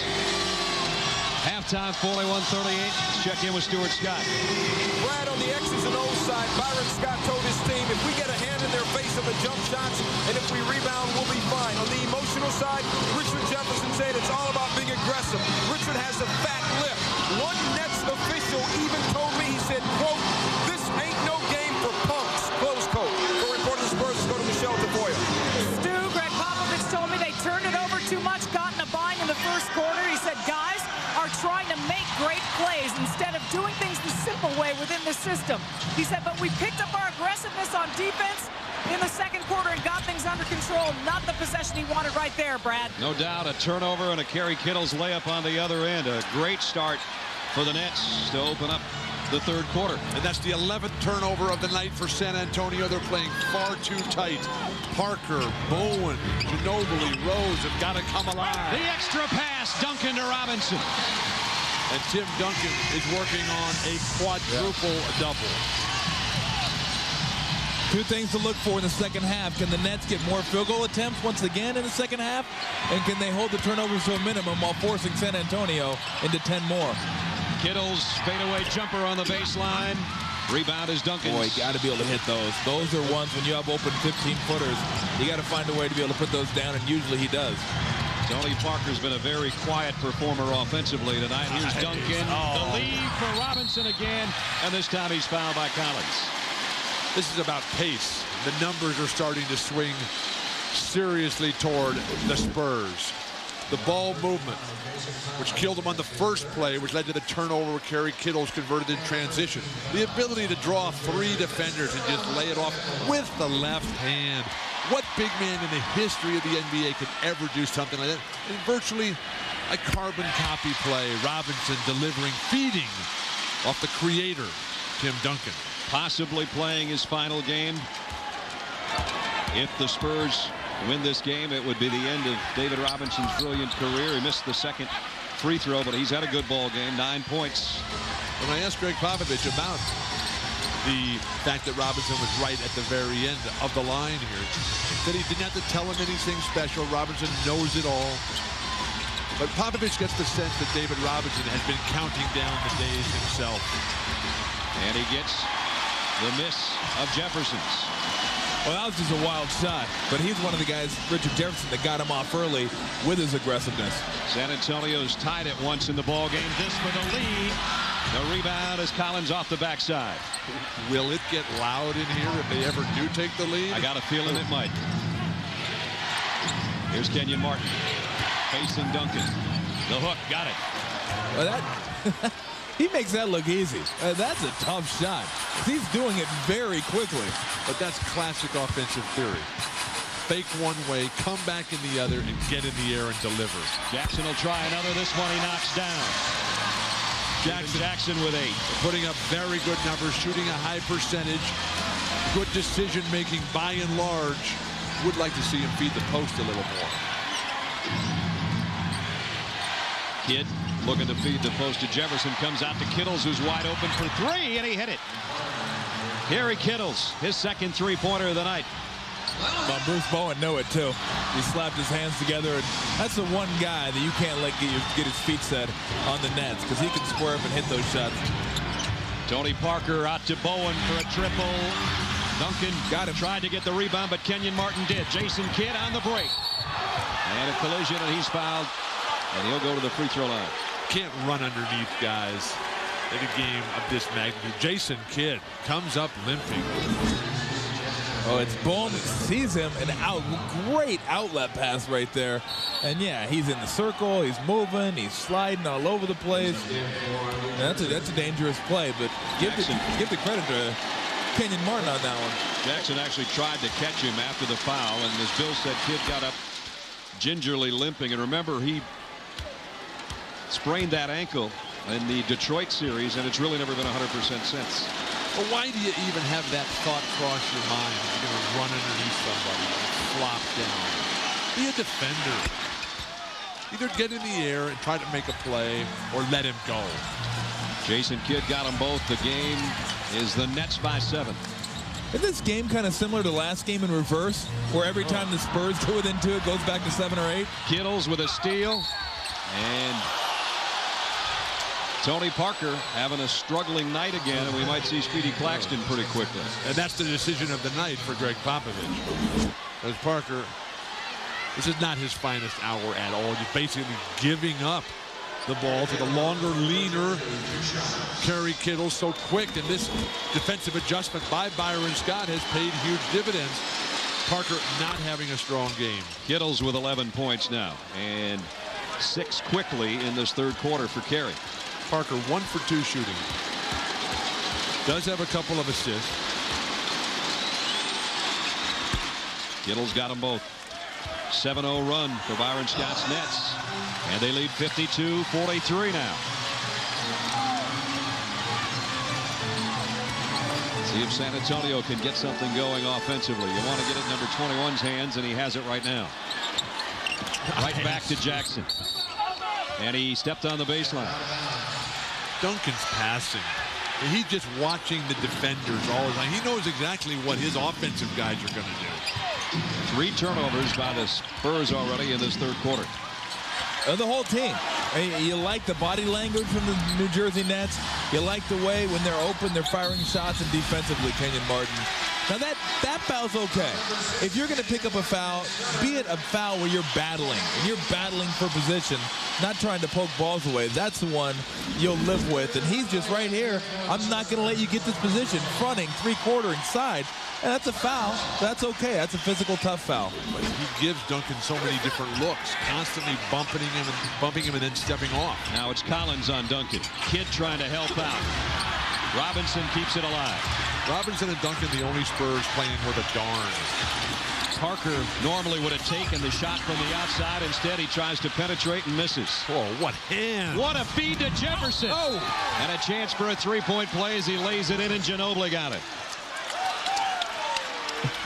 From the days I first laid eyes on Richard Jefferson as a college freshman down in Tucson, Arizona, you could just marvel in awe at the athleticism, the natural talent, the ability to just run and jump faster and higher than anyone else. And now the polished game, the decision-making, the mid-range jumpers, the ability to handle the ball. In this series, you've seen the guy come to the fore with his physical play. Rod Thorne, the identification in the draft, the trade. 13 now for Jefferson as he completes the 3-point play. And it's troubled times for the San Antonio Spurs with 8:02 remaining in the third quarter. They had it down to a 2-point ball game, and all of a sudden, all Nets. Kidd, the no-look pass to Jefferson. Ginobili gets him. He caps off the 3-point play. And now it's New Jersey leading by 12.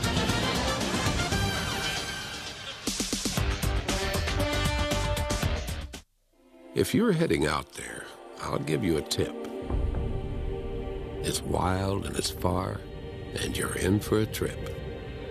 For just when you think it couldn't get rougher, the path goes crooked and the going gets tougher. But once you've traveled this far off the track, you won't settle for less, and there's no going back. The powerful Chevy Tahoe, like a rock. Doesn't Miller Lite taste great? Blessed filling! Wait. What about this? Doesn't Miller Lite taste great? Great taste! Great taste! Blessed filling! Great taste! Blessed filling! Blessed filling! What do you think about that? That's art. Tell it over a great-tasting, less filling Miller Lite. It's Miller time. I've got an idea.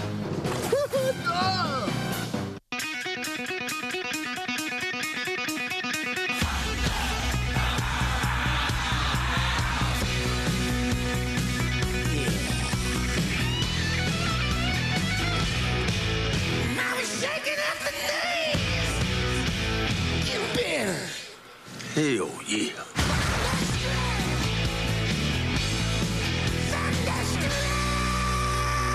Rated PG-13. Opens June 27.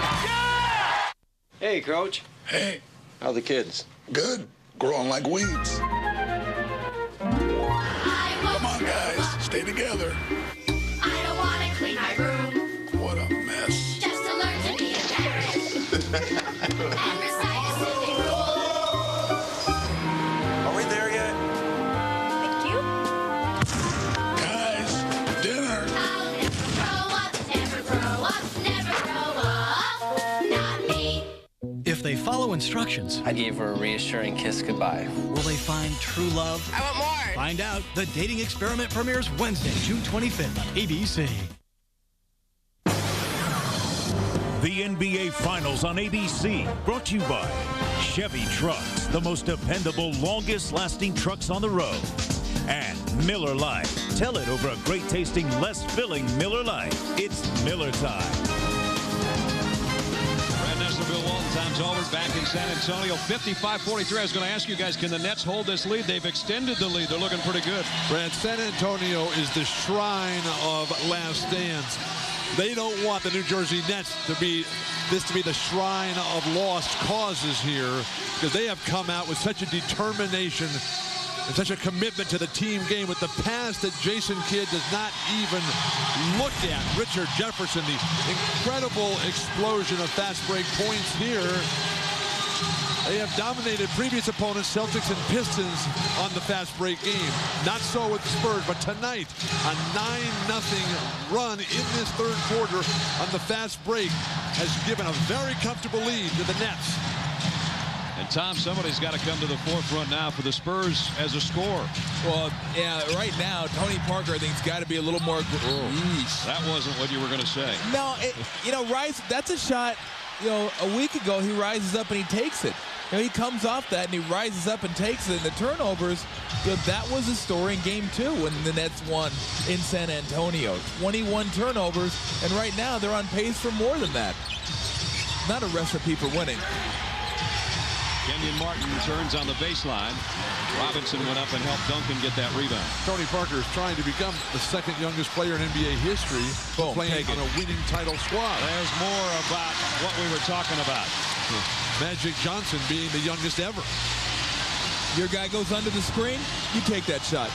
It's that simple. Only the second field goal for Parker. The lead is 10 for the Nets as we approach 7 minutes in the third quarter. Nice dribble handoff by Collins. Back out to Kenyon Martin. Tim Duncan snatches down the rebound, the outlet to Parker. Who's running with him, though? He'll try to do it himself, but he traveled. Bob Delaney right on the call. Easy play to see. 15 turnovers, 5 this quarter. And when you got 19 field goals, 15 turnovers, that's not the kind of ratio you want on scoring against turnovers. Well, when you're not a big running team, sometimes you don't get everybody to run with you. You should always run. Kittles, I don't know if that was considered a shot attempt, but it's Duncan that knocked it out of there. That's absolutely a block shot. Then he's got 6 in my book for the night. So the inbounds will be Kenyon Martin. 8 seconds on the shot clock. Kenyon gets it into Jason Kidd. Parker up tight on him. Kidd gives it back to Martin with 1 on the clock. Missed the shot, and Robinson clears off the rebound. Not really a three-point shooter, Kenyon Martin. He's hit 1 in the course of the playoffs, but not that one. Parker spinning inside, and it's blocked by Collins. Here comes Kidd and Kittles. Kittles all the way. What a great job by Kittles. shielding Duncan with the body and the ability to finish with the left hand. That was not an easy shot. I thought the look back at Jason Kidd, the trail man, really froze Tim Duncan. Again, it's a 12-point ball game.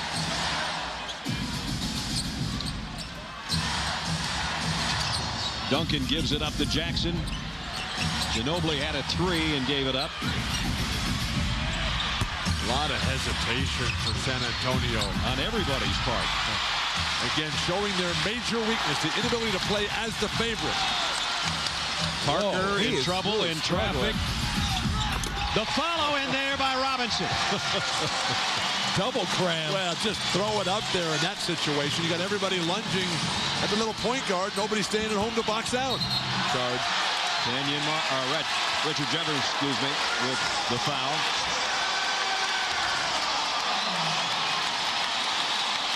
New Jersey is arguing that he was inside the arc. That rule does not apply in this situation here. He's outside the arc anyway. Speedy Claxton in now as Tony Parker struggles continue. So Ginobili, Claxton, Jackson, Duncan, and Robinson on the floor for the Spurs. We approach the 5-minute mark of the third quarter. New Jersey leading by 10. Duncan trying to get it to Robinson and can't find the opening. Tim will take the outside shot and got it. Duncan's first basket of the quarter from the outside. He's got 16 points. Well, you can't give him anything. You let him get a clean look. It's amazing. Somebody might want to come over and help him. Jefferson, nice feed inside, block shot as Kenyon Martin went to the rack. And now Bob Delaney in the way of the pass intended for Jackson, and then the Spurs turn it over. Delaney was trying to get out of the way. But that's just the breaks of the game for San Antonio. Crowd angry, antsy, nasty. Hungry. But right now they're not getting fed. Their team trails 57-49. Jason Kidd makes it a 10-point game again. Kidd with a dozen. So funny how, not just in basketball, but in sports in general, young players can gain and lose their confidence so quickly. It looked like Parker had it back in the beginning of the game, and right now, it looks like that's the furthest thing from the truth. We're seeing New Jersey play some zone right here. Ginobili misses the three. Jefferson way up for the board. Kidd crossover, the leave underneath for Collins, but he missed the shot. Now Ginobili looking to run with Duncan. And he scores.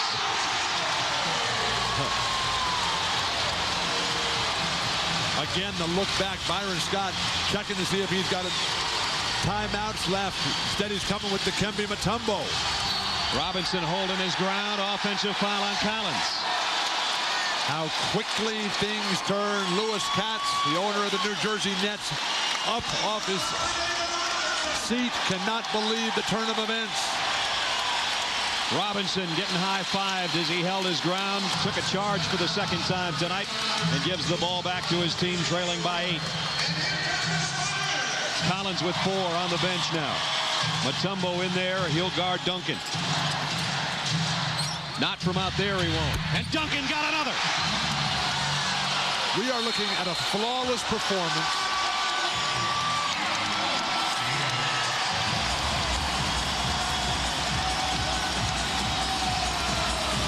Flawless performer.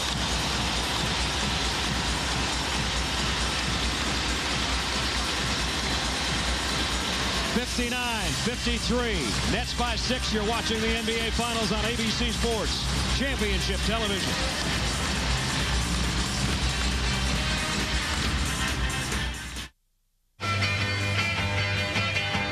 When they take her to the drag shape. The new Impala SS.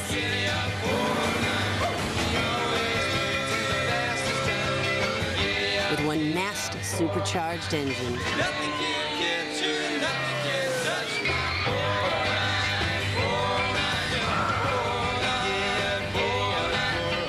When you need the power.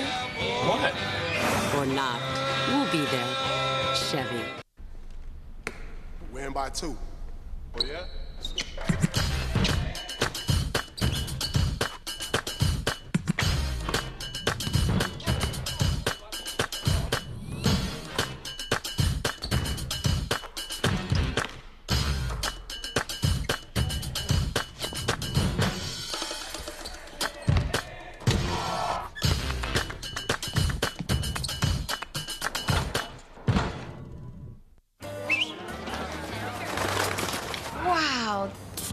That is so cool. Can he do it again? Sure. Go get one, boy. Okay, so where does he get him? Yeah. I don't know. Get down!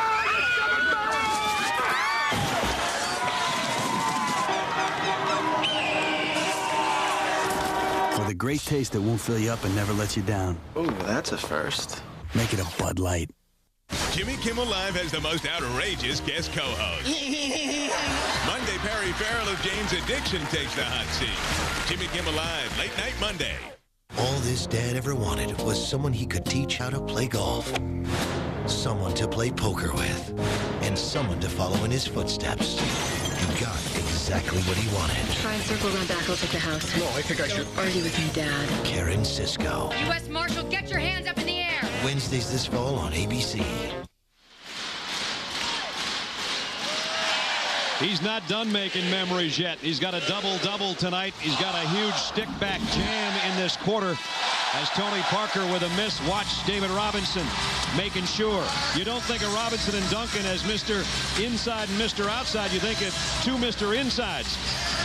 But in this game, Tim Duncan has also become Mr. Outside from the top of the circle. That one brought the crowd up, and that's where we are right now, 59-53. And the Spurs know they don't want to let an opportunity slip away. They don't want to be backed into a seventh-game corner on Wednesday night. But the Nets have led the entire game, and the crowd has been up for the last 3 minutes. There's the numbers. Duncan and Robinson have 17 of the Spurs' last 23 points.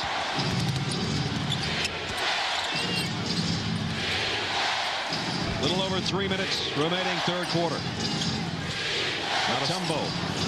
A lot of standing around. Kenyon Martin missed from the elbow, and Duncan's got another rebound. Both Duncan and Robinson with double-doubles, and in Tim's case, big-time double-doubles. And as Bill said, it might swell to triple-double or quadruple-double before the night's over. Claxton, outside. The Speedy got it.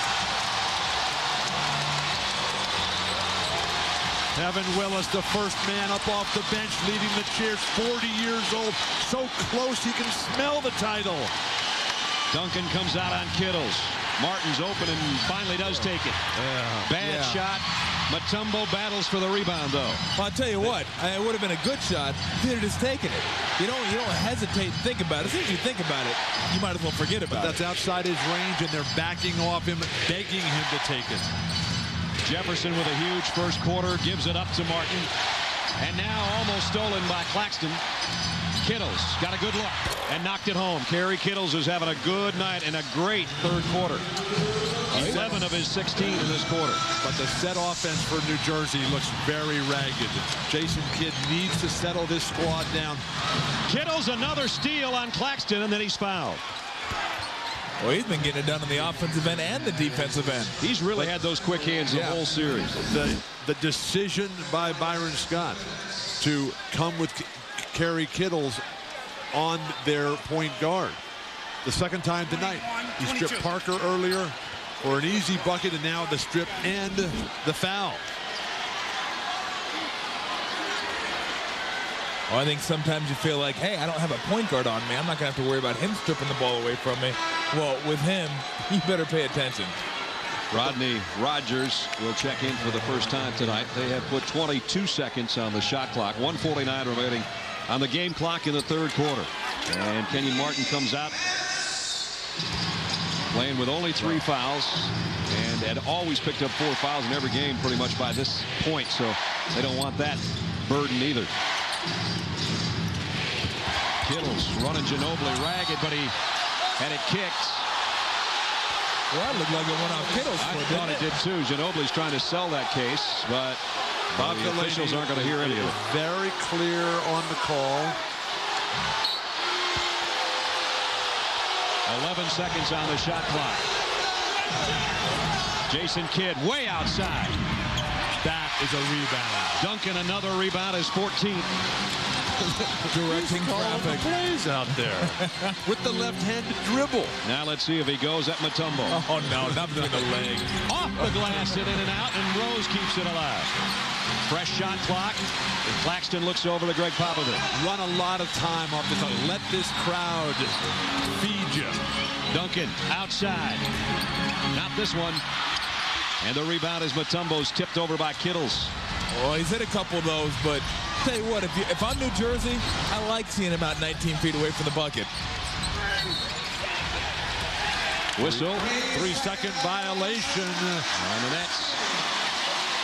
That's their 10th turnover. Byron Scott, who's tasted the championship 3 times as a player in his 14-year career, spent mostly with the Lakers. Now in his second finals in back-to-back years. Swept last year. Very much in this one and leading this one throughout the game, trying to force a Game 7. You saw Steve Kerr check in, the great three-point shooter. They may go to him before the quarter's over. 6-point ball game. Duncan says, Kerr, when you get it, you got to shoot it. But he won't there. Ginobili will. And knocked out of bounds. And a foul on Duncan. Ginobili got hammered on that shot. Just the whole side of his body was just bumped. Tune in to NBA TV following each finals game. You get complete live post-game coverage, including press conferences, interviews, and analysis. Place to turn for around-the-clock coverage of the finals is NBA TV. Well, the Nets have really done a fantastic job tonight of closing out on shooters. They're not letting them get their feet set and get open looks. They're flying out at them, making them put the ball on the ground. And a lot of times they're forcing turnovers because of it. But the adjustments that Byron Scott talked about before the game. Kittles on the Spurs point guard. He's been fantastic. Their guards have not done the job. Zone offense, they haven't needed to do anything there because the Spurs inexplicably have not used zone, and then close out and be selective at who you run at. Hitting their free throws, 11 for 11 are the Nets. And Mutombo's 2 stretched the lead back to 63-55. Oh, that's a foul. Ginobili trying to get around Jefferson, and Jefferson picks up his 3rd. You can't just grab a guy. But an emerging star, Richard Jefferson. Just getting started in his 2nd year. Both years in the finals. What's going to slow this guy down? Nothing. Ginobili inbounds to Kerr. Nets have a foul to give with 10 seconds on the shot clock. They don't have a foul to give. They just used it. That's right. Claxton. And he's bumped by Rodgers. Well, they gave one anyway. Yeah, they did. Yeah, it's fun. Sometimes when you're as big as Rodney Rodgers is, Claxton just runs into you, and you can't help but fall backwards if you weigh about 100 pounds less. Claxton at the free throw line and got it. Speedy Claxton with 7. Tiger Woods has won an amazing 37 tournaments on the PGA Tour. He's never finished better than 16th at the Buick Classic. He'll be challenged again this year.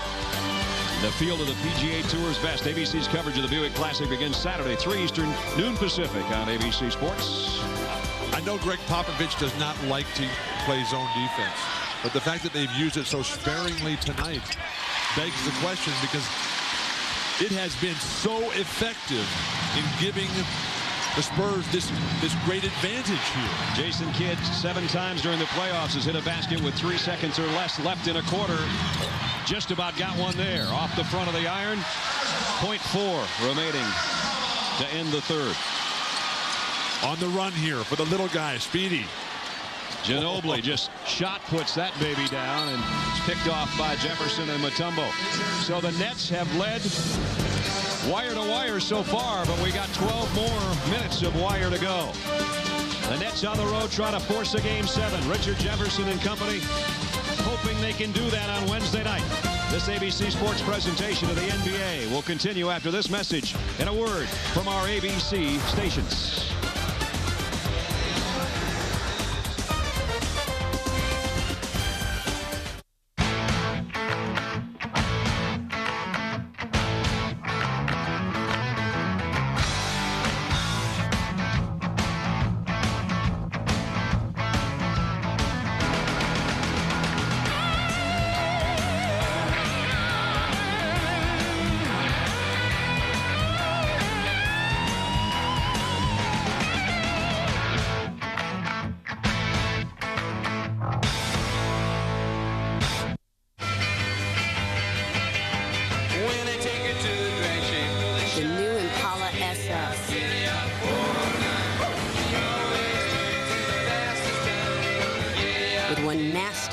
supercharged engine.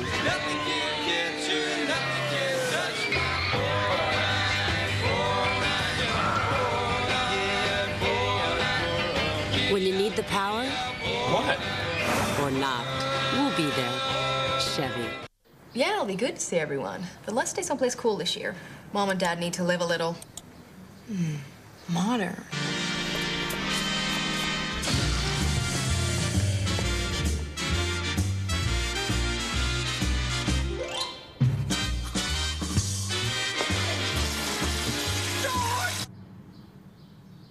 Call you right back. Lots of photos and everything else you need to choose the hotel that's right for you. Expedia.com. If you think it's hot outside, wait until these cops turn on the heat. He's running the charm. He's got women issues. You seem like a good catch. Not talking. NYPD Blue, ABC Tuesday.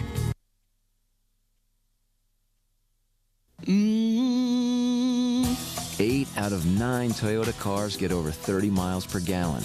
So what does that mean to you? I'm going to Omaha. A road trip to New Hampshire. Los Angeles, San Diego, Phoenix. I'm going to drive to Alvin's Ranch in Montana. Cleveland. With so many fuel-efficient cars, like the Prius Hybrid, you can drive anywhere in a Toyota. One more thought, don't forget the map. No maps. Value begins with Toyota quality.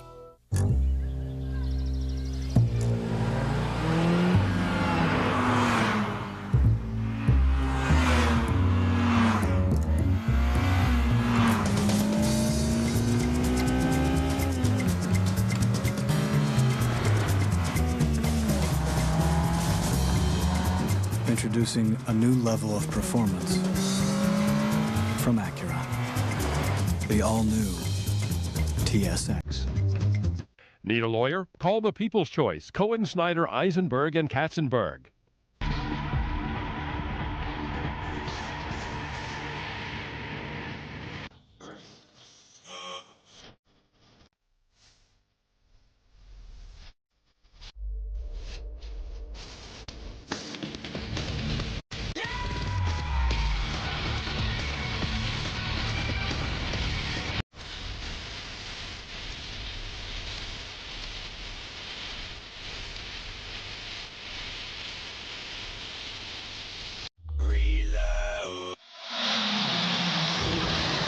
Set to start the fourth quarter in San Antonio. Remember about an hour and a half ago I said it was the Nets gut check time.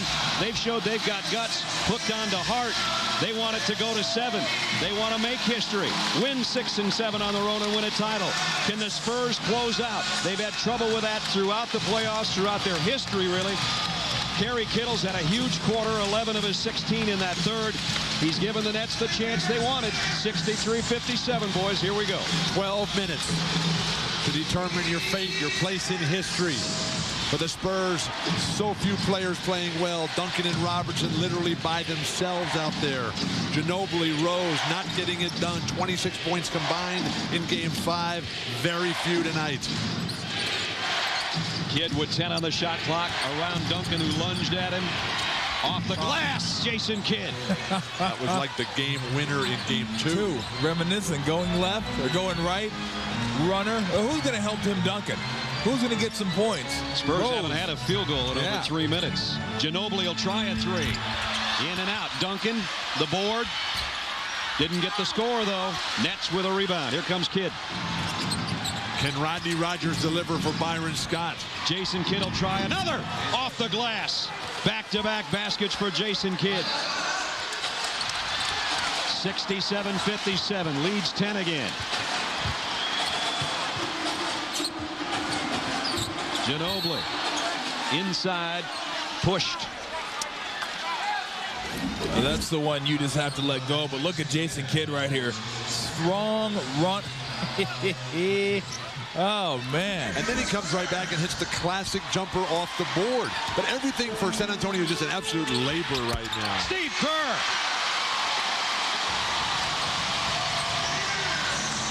Here comes Mr. Fourth Quarter. That got the crowd's attention. 67-59. Well, if you're New Jersey, you better recognize that, too. Kidd will try 3 in a row. Tipped in by Mutombo. Dikembe's first field goal is a big one. But Byron Scott just using his entire bench here. He's 3 centers. Rodney Rogers didn't play in the first half. He's come on, played solid. Lucius Harris now in their critical juncture. Claxton gets it to Duncan, who faces Mutombo. Duncan scores inside.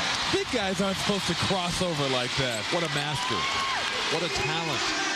20 for the MVP. Everything right. Turning and facing against a bigger player.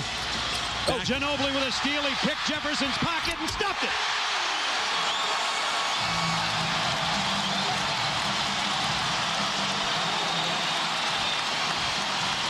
Byron Scott's trying to call a timeout here, but they can't even hear him. We can barely hear each other. It's down to 6.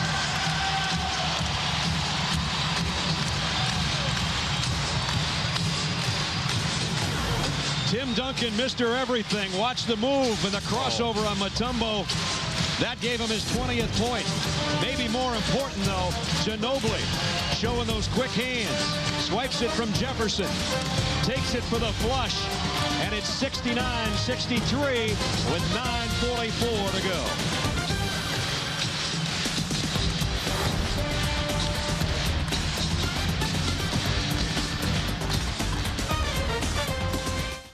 We never did this in Charlotte. Sure did.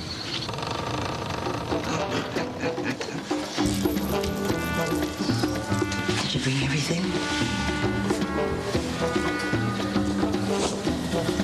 Very good. Well.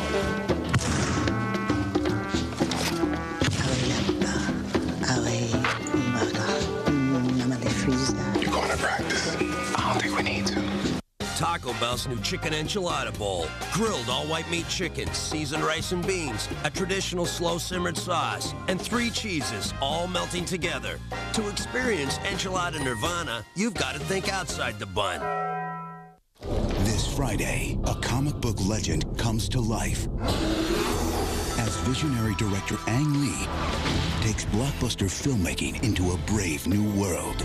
The Hulk, rated PG-13, starts Friday.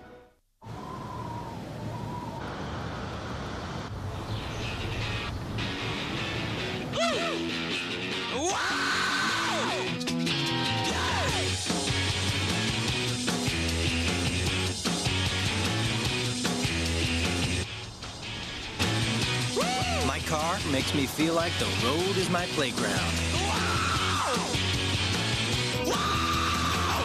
The Camry SE. We need your team to check out something that came in hot this morning. They have many enemies. Somebody else got through. And only one mission. Now you know the drill. You get the information, and you get back here. To keep us safe. ABC presents a powerful new drama. It's like somebody wanted to blow up a school. They're terrorists. Sent by terrorists.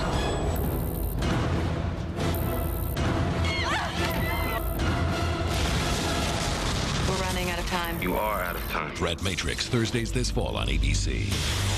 This copyrighted telecast of the National Basketball Association may not be retransmitted, reproduced, rebroadcast, or otherwise distributed or used in any form without the express written consent of the NBA. Almost 19,000 have stood throughout the timeout again at the SBC Center. He has been an intimidator. Tim Duncan on the night with 15 rebounds to go with his 20 points and 7 assists and 5 block shots. David Robinson has a double-double as well. Will the ship come in the last 9:44, or will we sail one more night on Wednesday? Tim Duncan trying to become the 8th multiple winner of the Finals MVP award. 9.5 minutes to go. Pass. Ran into some traffic. Last touch by the Spurs. Well, if you would have told me, Game 6, championship on the line, 9.5 minutes left to go in the 4th quarter, and these are the 10 players that we'd see out on the court a week ago, I would have said, whatever. Popovich has got his work cut out for him if he's going to close this out. Jefferson hangs in the air, missed the baseline jumper. Duncan's got rebound number 16. Great job by Steve Kerr boxing out. Claxton in traffic. Ginobili trying to give it back to Malik Rose, and Rose lost it. You got to find Steve Kerr. Well, that's what he's out there for. Well, they've been able to make this push. They've been able to make the push to get it down to 6, get it down to 4, but they haven't been able to make that big push to take the lead. Nets working around the perimeter. Lucius Harris. He misses a 3. Jason Kidd trying to keep it alive and does. And goes right back to Rogers in the baseline. And Rogers hits it. A 3 for Rodney Rogers. Popovich coming back with David Robinson in the next dead ball. Rose working on the baseline. And he's fouled. Popovich has got 4 reserves on the court right now surrounding Tim Duncan. Kidd hustling to keep it alive and immediately has his head on a swivel and goes to Rogers, who's open in the corner. Those are killers. When you play good defense, you get a stop, and then you give up an offensive rebound, and then they drill a 3 on you. Total momentum killer. But at the free throw lines, Malik Rose, who hit a technical free throw shot earlier and hits for only his 2nd point of the night. It was Rodney Rogers' big 3 at the end of one of the early games in the Milwaukee series that enabled the Nets to move on. They appeared dead in the water. Rodney Rogers missed 2 free throws. The ball came right back to him on the scramble. Slowly, both teams bringing starters back in. Kenyon Martin has just checked back in. David Robinson is waiting at the scorer's table. The biggest decision of the night for Popovich is going to be Parker or Claxton.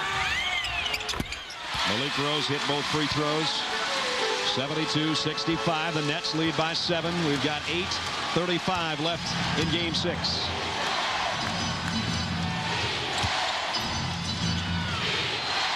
Rogers should be able to punish Jackson. Backing him in. Up and under, blocked by Duncan. Of course, Duncan knew that too, so he was waiting for that. Let's see if that stop turns into points for the Spurs. Claxton saw a seam. Ginobili, wide open 3.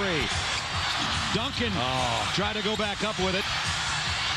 And here's Jason Kidd again on the run. But what anticipation by Tim Duncan on the offensive glass. Kidd, baseline jumper won't go. Duncan cleans it off again. Duncan's got 17 rebounds.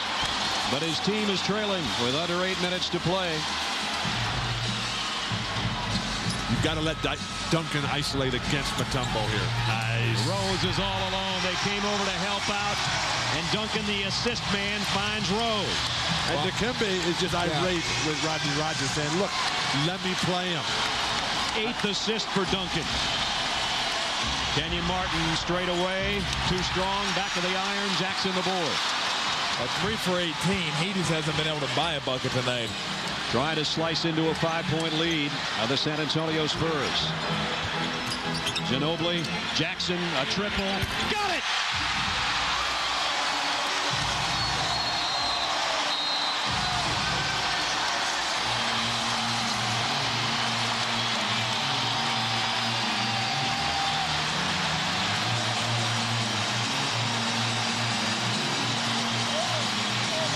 The Spurs hadn't hit a 3-pointer all night.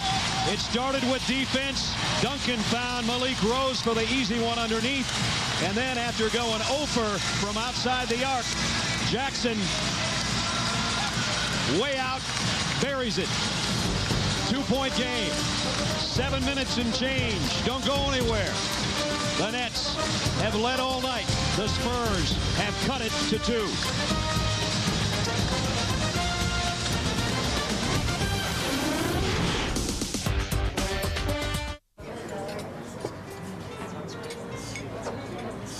He's back. He's back!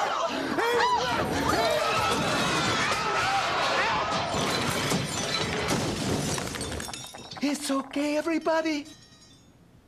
He's outside. For the great taste that will fill you up and never lets you down. For you? Hello. Make it a Bud Light. 8 out of 9 Toyota cars get over 30 miles per gallon.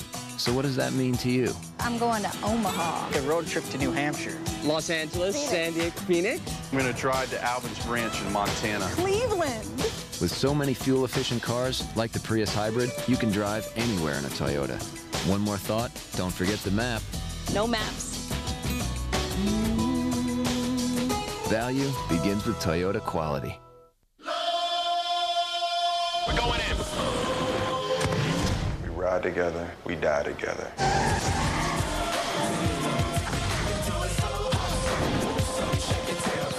You all right, man? Bullets. No. All that was for nothing. Wait, hold up. We did some of it. Well, I was at a family barbecue. Rated R. In theaters July 18th. Tuesday, theirs is a passion gone wild.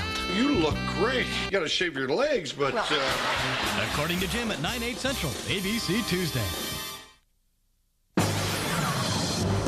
The NBA Finals on ABC, brought to you by Bud Light, for the great taste that won't fill you up and never lets you down. Make it a Bud Light.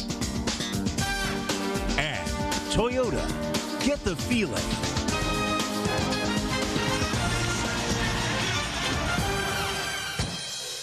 To go out this way, it just kind of caps off everything that's happened in my career.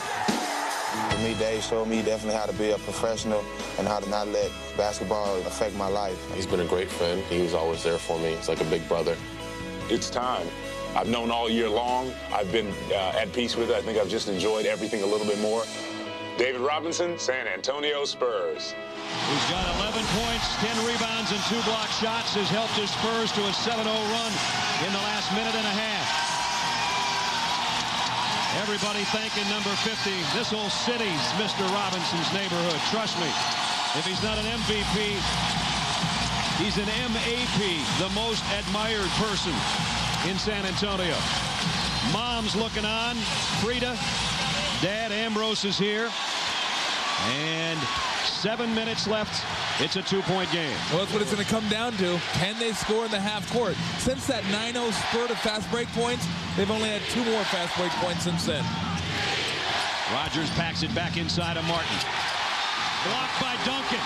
That's his 31st block shot of this series. That's a new record.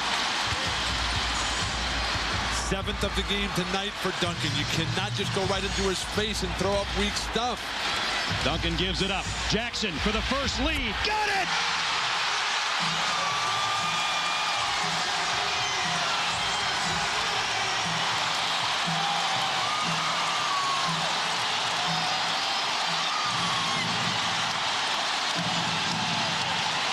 Jason Kidd tries to quiet the crowd, but it's Duncan with another rebound. Spurs lead for the first time, 73-72. Duncan in traffic. What a pass. Robinson over Mutombo.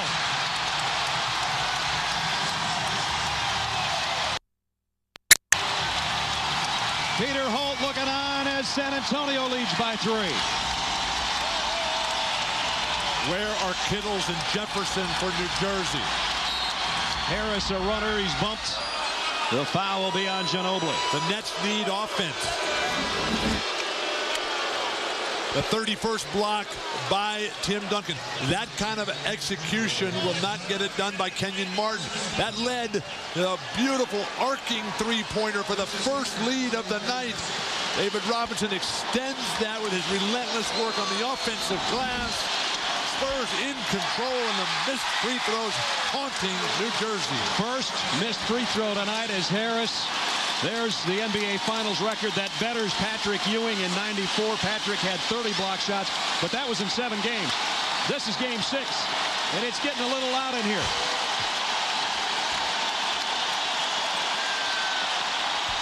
He missed them both. Well, if they score here, they may want to think about a timeout, because as I like to say right now, San Antonio is in full arousal mode. And they have aroused the crowd with a 12-0 run. Claxton outside. He got it! Byron Scott definitely in need of a timeout. It's all falling apart for the Nets. The Spurs can almost smell it.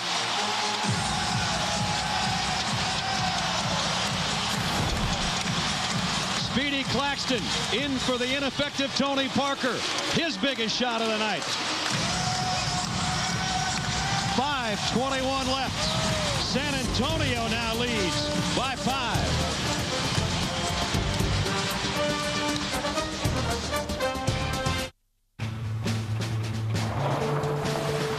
We build it to withstand earthquakes,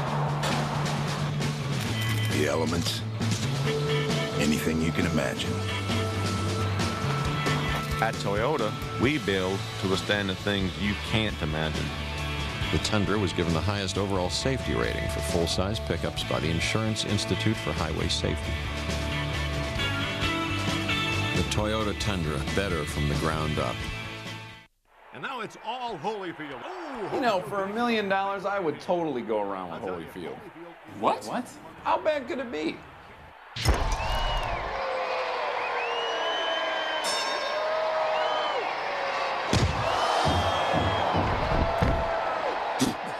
That's all you got? Tell it over a great-tasting, less-filling Miller Lite.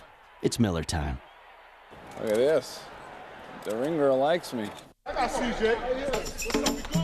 Ran by 2.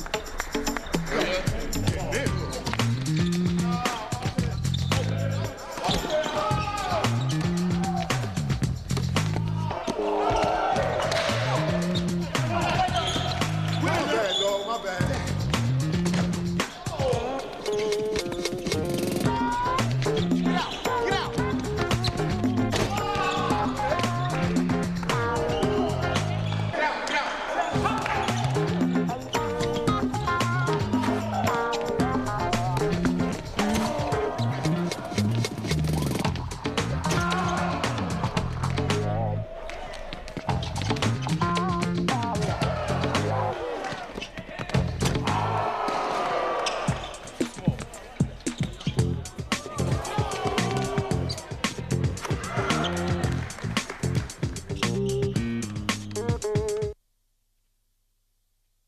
If you think it's hot outside, wait until these cops turn on the heat. He's trying to charm. He's got women issues. You seem like a good catch. Not talking. NYPD Blue, ABC Tuesday. The NBA has always understood the importance of reading. So have any of you read this book? That's why the Read to Achieve program continues to grow and reach children all over the country. Before his eyes, they grew in size and made a boastful claim. I'll turn you into lime jelly. From online literacy to books big and small, our goal remains the same. Help a child develop a lifelong love of reading.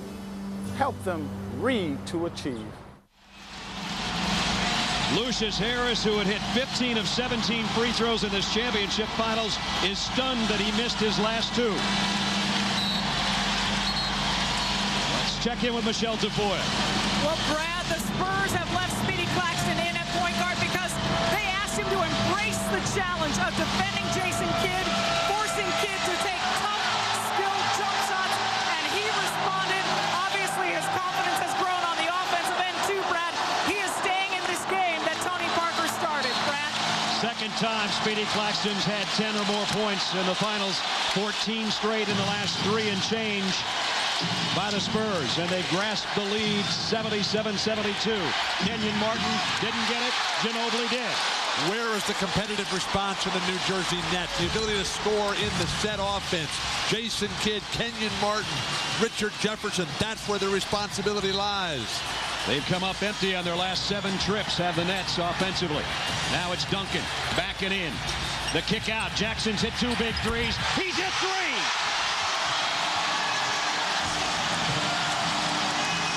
You would think that they would stay at home on him and leave Claxton or Ginobili open. Aaron Williams trying an outside shot. Jefferson went up high to try to keep it alive. Speedy is everywhere.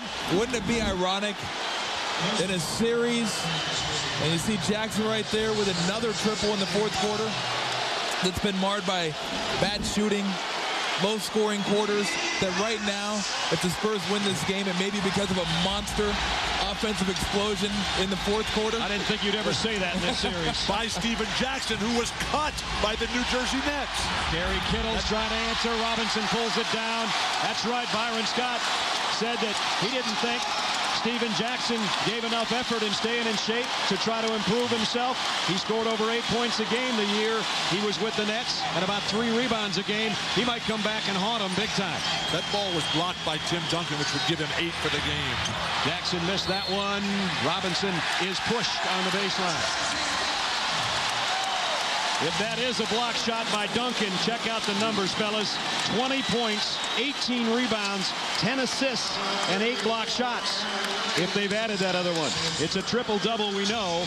They're soon to make it an 8th block. They call that the old stat stuffer supreme right there. You call that the MVP.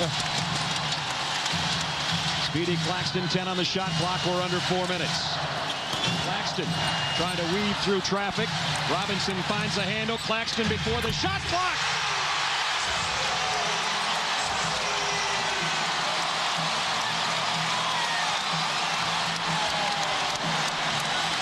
The Spurs lead by 10. It's like team morphine. They are feeling no pain right now. Problem for New Jersey, they're seriously out of timeouts. Jason Kidd ends a 19-0 run by San Antonio. New Jersey only has 1 20-second timeout left. They used 3 of them in about 4 minutes and 20 seconds. That's why they're short. And now Greg Popovich will take a timeout. They'll talk things over. 3 minutes, 8 seconds to a championship for San Antonio. The little guy, Speedy Claxton. How about his night? Michelle said his defense is helping his confidence on offense. Speedy Claxton has 12 points. It's 82-74 San Antonio.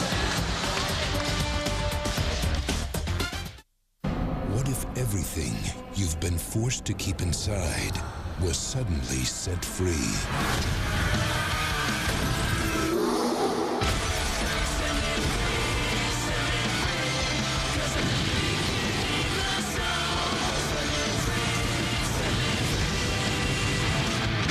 My God.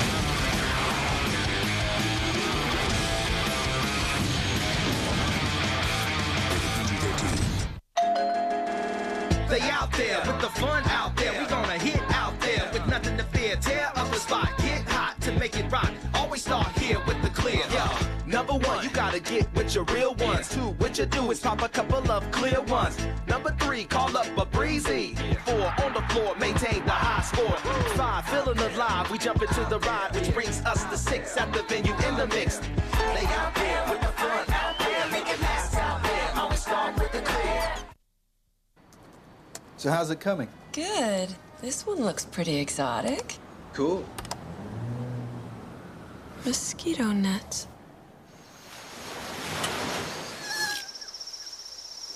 What was that?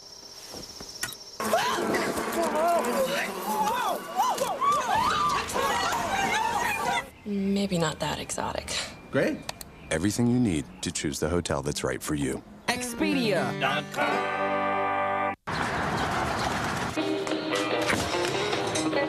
How you doing? Good, man. How you doing? Give me a couple of those tickets. All right, good luck. I need some.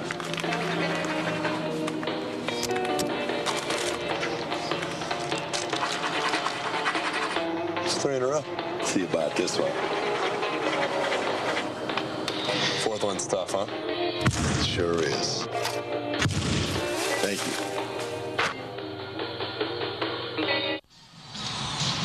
Ready for a fiesta at the Rockin' SBC Center. San Antone +8, 308 from a second championship in franchise history. Sean Elliott, that 19-0 run, was it San Antonio's defense that did it? No, it was their offense. Really blindsided the New Jersey Nets. They came down and they basically panicked on the offensive end. It was one pass, up with the shot, instead of moving the ball around. Tim Duncan's triple-double, the 26th in the history of the finals, 14th different guy, first since Charles Barkley 10 years ago. Back courtside to Brad. Thanks, fellas. Our Toyota game track with 3:08 remaining looks like this. New Jersey, Jason Kidd, 18.7 assists. Duncan has done it all. A 19-2 run. The Spurs bench has been huge in this quarter with 12 points. And we're down to 3 minutes to a possible NBA championship.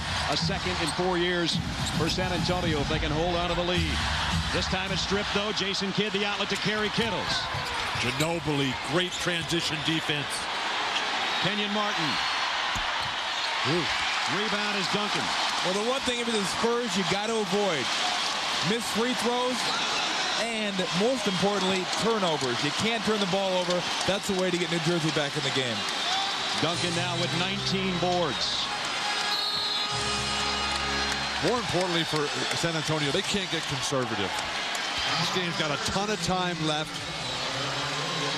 Vote for the NBA Finals MVP, brought to you by Verizon Wireless. Gee, who might that be? Just thinking the same thing. Ginobili, the crowd catching its breath momentarily. Claxton. Speedy doesn't get this one, and Kenyon Martin the rebound. Jason Kidd knows time is running out. Goes by Ginobili. Kittles for three. In and out. Robinson the rebound. Robinson just so good. Really the anchor of the defense. The anchor of this team over 14 years. The Spurs are close.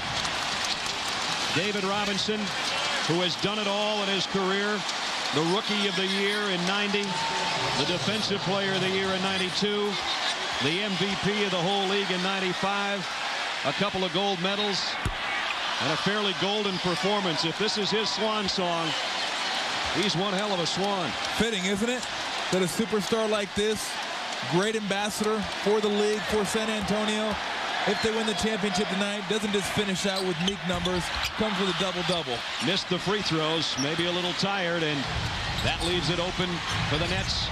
Jason Kidd for three. They have to have that one. It didn't go, was halfway down.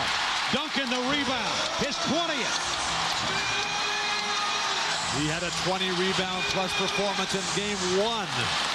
Now saving his best for the end once again, what the MVP's all about. 145 for San Antonio. They lead 82-74. Duncan over Martin. Kenyon Martin with a rebound. You got to push, and first good shot you see, you got to take it. A steal by Jackson. They called him out of bounds. Out of bounds. Boy, has he played a whale of a fourth quarter. He's hit 3 3-pointers, Jackson. And look at the numbers. Holy mackerel.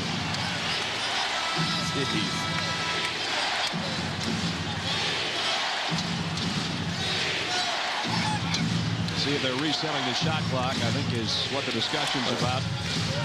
The question is whether he had possession of the ball before he stepped out of bounds. They're saying no, so that will not be down to 12. A full reset of the shot clock. So they only get half of it back. Ginobili on Kittles. Trying to set a screen for Kittles and a foul. Steven Jackson. Well, it's fitting. That's his third foul in a fourth quarter that's seen him hit 3 threes.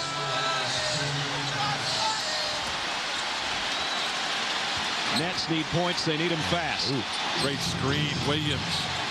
Jefferson, he's going to try a three. Robinson has the rebound. Hey, you might want to think about fouling. They're trying to. And they finally get Speedy Claxton, does Jefferson. 1 minute, 11 seconds. An 8-point lead. Look what's in the house. That might be coming out on the court in 71 seconds. Not over yet. Speedy Claxton has been sensational. At the free throw line, Speedy with 12 points in this ball game in relief duty. Make it 13. And they're getting some bubbly ready as well. Everything's covered. What is that? Apple cider, Bill. Hot apple cider. Good for you. With some cinnamon? No. Missing the second. 83-74. We're down to just over a minute. Jason Kidd. Big shot for Jason Kidd, a three-pointer. Move the ball if you're San Antonio. Don't wait for it to get foul. Under a minute. And Kidd gets Duncan. And you don't have time to really wait and pick and choose. It worked out well for him. But you got to try to stretch this game out as long as possible. Tim Duncan came in in 10 games in the finals between 99 and tonight, averaging 26 points and 15 rebounds.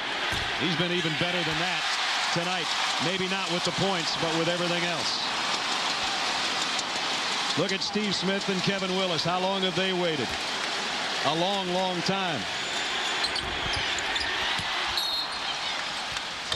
And that's the last timeout for the New Jersey Nets, a 20. 55.6. The Spurs are that close. I have spent a weekend in Vegas without a hotel room. I have driven 150 miles for 3 rolled tacos. I've given a toast at a wedding that I wasn't even invited to. I have French kissed a French woman. I have called shotgun 11 hours before a road trip. I've eaten condiments as a meal. I have dated Carmen Electra's cousin's friend's sister.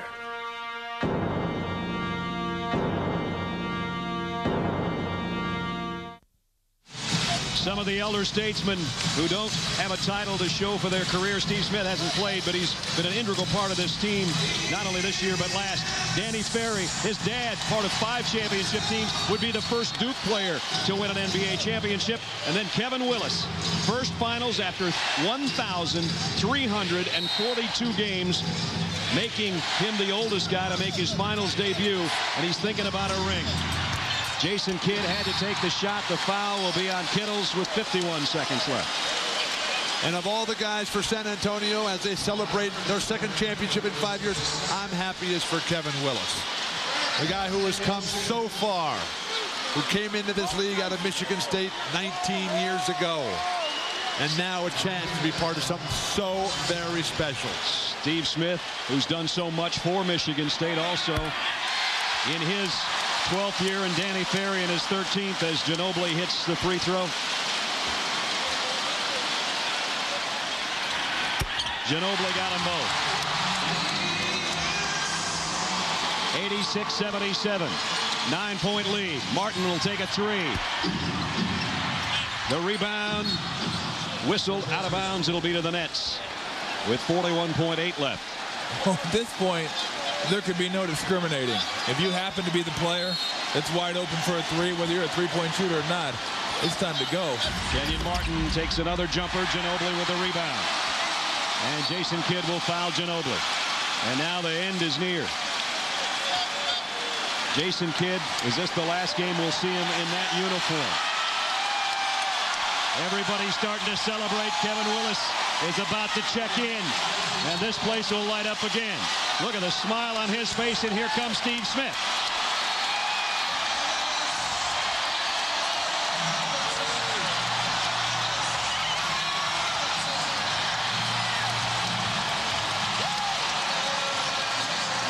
The Admiral fighting the final wave.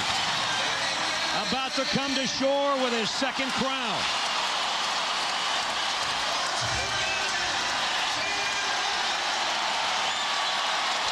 Points and 17 rebounds for David Robinson. Tim Duncan coming out. I wonder who your MVP is.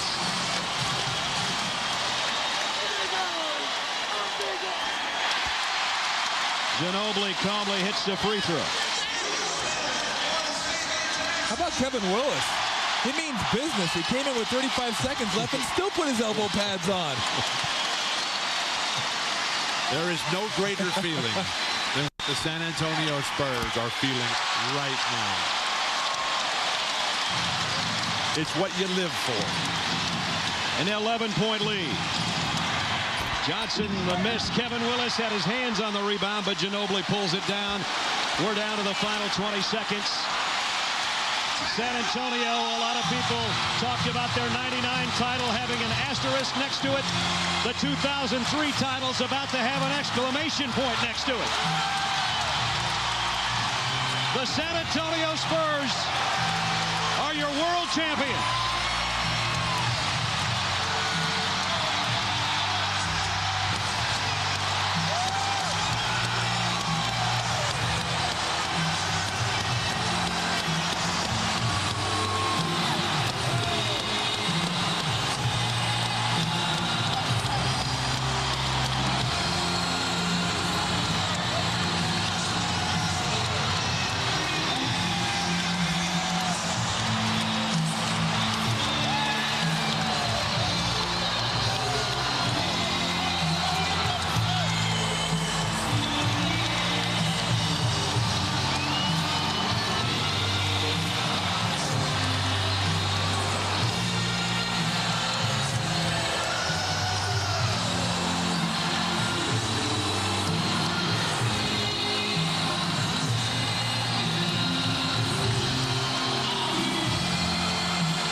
There's no greater joy than being a father when your father can watch you and your 3 kids can look on and your career comes to a close with a championship on Father's Day. It don't get much better than that.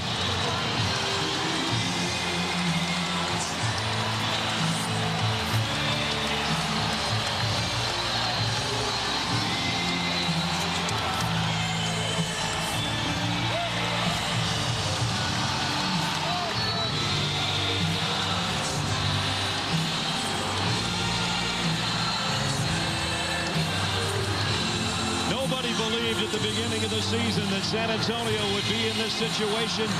Many thought they were a couple more years away.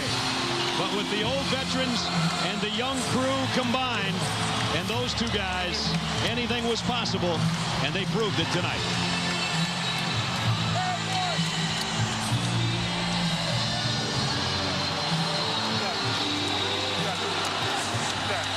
Two old Spartans get to taste a championship.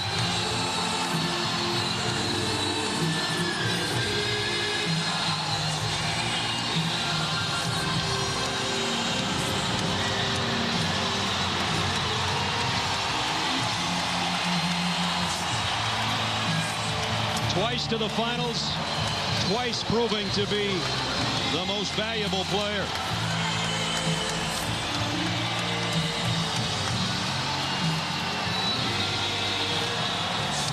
Greg Popovich, the coach of the year, and now for the second time, the coach of a champion. Let's go to Michelle Tafoya. All right, I'm with David Robinson. How would you put this moment into words, David? How do you put this moment? To finish my career in the NBA Finals, to win the championship, that's a plan only written by God. I just praise him. Today is an incredible day for me. I'm just blessed. Your father told me before the game that he was waiting on his Father's Day gift.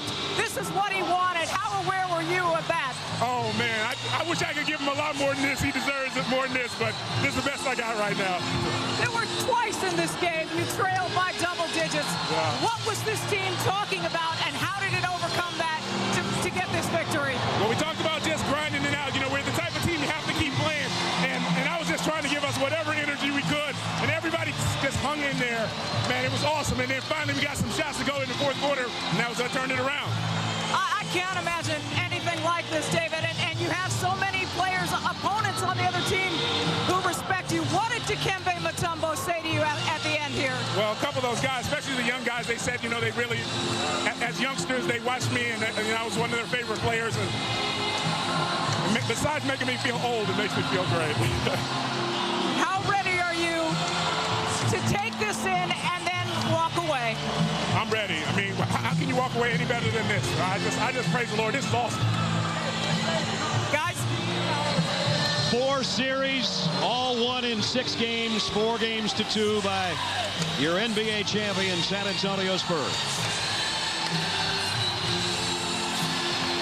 Peter Holt, chairman and CEO, a happy man. He and his wife, Juliana, here courtside.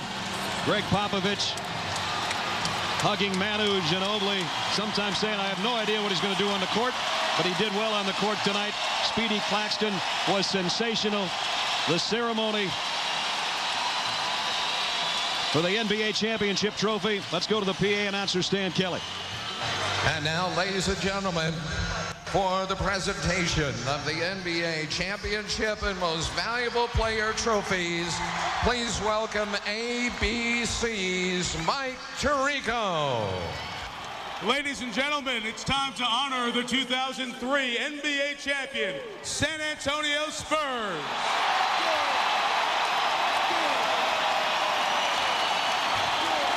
With us here at center court, the chairman of the Spurs, Mr. Peter Holt, his wife Juliana, the co-captains Tim Duncan and David Robinson. Somewhere up here is head coach Greg Popovich. Pop, come on up. Here for the presentation, the commissioner of the NBA, Mr. David Stern. It was a great series. Congratulations to a worthy opponent, the New Jersey Nets.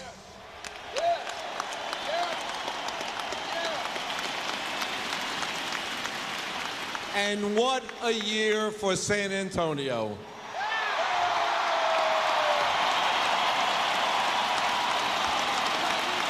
One of the greats we get a chance to say goodbye to tonight, David Robinson, thank you.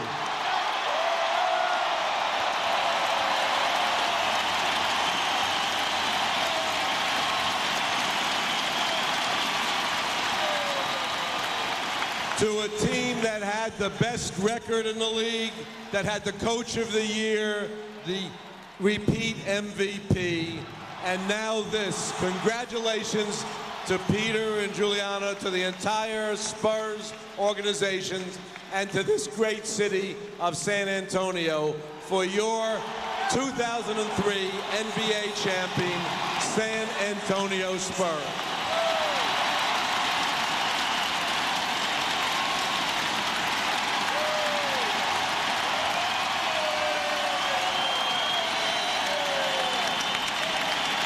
Mr. Holt, not a bad way to open up a new building.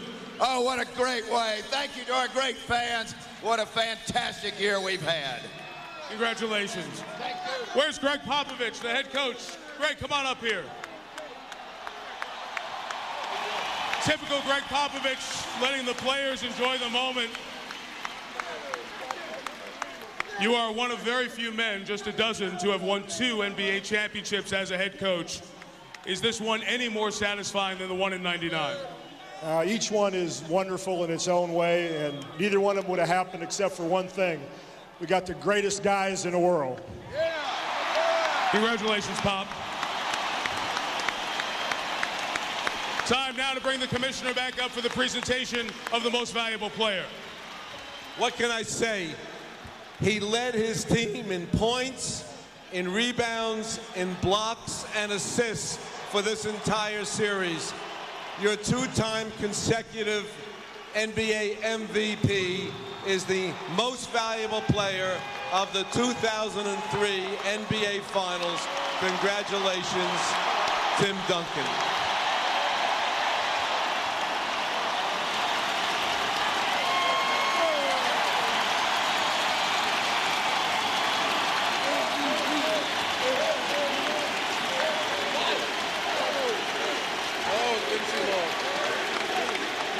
Tim, not only do you go out this season with the regular season and the Finals MVP, you become the first man in 10 years to have a triple-double in the NBA Finals in a single game. Was tonight any tougher than any of the other games along the way in this series? Absolutely, it was. Those guys didn't want to go home. They didn't want to give up, but our team stuck with it. Our guys were incredible tonight. We played the whole way through. Just a lot of credit to our guys. Same thing I asked Pop. Is this one any sweeter than '99? It is, because it's now.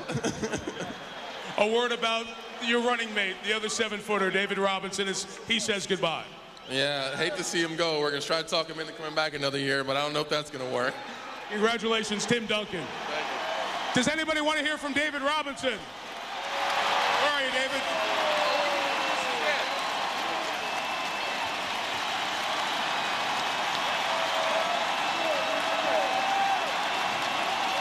David Robinson, a champion on Father's Day on your way out, your dad, your kids here. You couldn't write a better script. What words to the fans in San Antonio and those watching around the world as you say goodbye to the NBA as a player? Everybody here in San Antonio especially knows what I'm going to say. Man, I just praise the Lord because he carried us through this year. He gave us a solid foundation.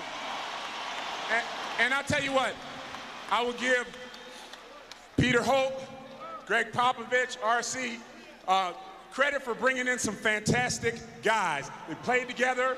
We won this thing together. Man, I love these guys. It's going awesome. Tim Duncan, David Robinson, the 2003 NBA champion, San Antonio Spurs. Once again, Brad Nessler. All right, thank you, Mike. So the celebration at SBC Center, 19,000 strong. I can tell you already that down at Riverwalk, it's getting a little bit crazy. This is the paper that's already out with your MVP on the front. Just one word, Tim Duncan glory. While they say he might not be emotional, there might not always be smoke coming out of the stack, but there's a fire in the hole. And with every winner, unfortunately, there has to be a losing team. Stuart Scott caught up with Jason Kidd a few moments ago. Jason, tough loss, your second straight loss in the NBA Finals. I just saw you hug Tim Duncan. What did you say to him? We're the best on the planet. You know, he gave everything he had, and that's why he's the best player. Congratulations. And so it's well-deserved for the Spurs. We gave everything we had, and unfortunately we came up short. Which one feels better, if you can say that, last year or this year? Well, for us to get back here is an accomplishment in its own, and so for us to come up short again, they both hurt, and anytime you lose, you know, you don't want to lose, so hopefully we can get back here and try to win another one. What's going through your mind when they're going through that 19-0 run? Try to stop it, get a basket, and also get them, you know, the basket got big for them, and they made it. I know you haven't thought much about it, but when do you think you might make a decision about your future? It's going to be a while. I got a lot to think about. Can you say definitely that you will be a Net next year? I can't. The door's open, and I got to play my free agency out, and, you know, I would love to, you know, be a Net, but I got to, you know, look at all my options. Jason, I appreciate it. Gutsy series, man. Thank you. Let's go back to you. That's not an easy situation to be in, obviously, because for the second year in a row, Jason Kidd and the New Jersey Nets got to the finals, but that's all the farther they could get. They proved, fellas, that they belonged this year, and through 3 quarters and change, they had the Spurs on the ropes. They just couldn't keep them there. I just want to say to the fan, you know, what a joy it was to be here and watch these great guys, Jason Kidd, Tim Duncan, David Robinson, compete. And once again, as a fan, I know Jason Kidd's going to do what's best for him and his family, but I would love to see him stay in New Jersey and build a relationship with Kenyon Martin, Richard Jefferson, get a couple more pieces in there, and I tell you what, they're not that far off. What a great day for basketball, though. You've got 3 of the most fantastic players of the game at the top of their game. Tim Duncan, the world's best. Jason Kidd, who plays with such heart, whose personality really is his game. And then David Robinson at the very end. And that last wave of the day was absolutely so perfect. And now it comes down. David walks out of the building. Tim Duncan talked about seeing David cry tonight. I saw tears of joy, tears of pride. We are indeed the luckiest people in the world to have witnessed a special day where substance conquered hype.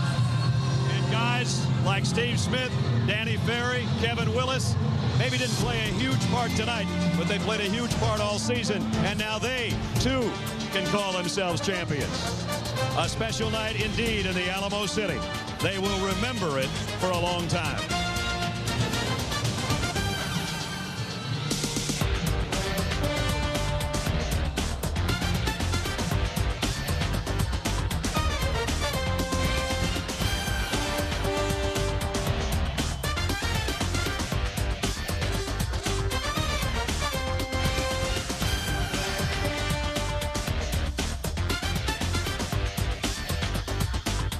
Universal Pictures is proud to introduce the world's newest secret agent.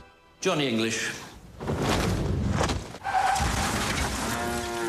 This summer, Bean meets can't afford any mistakes. Yeah.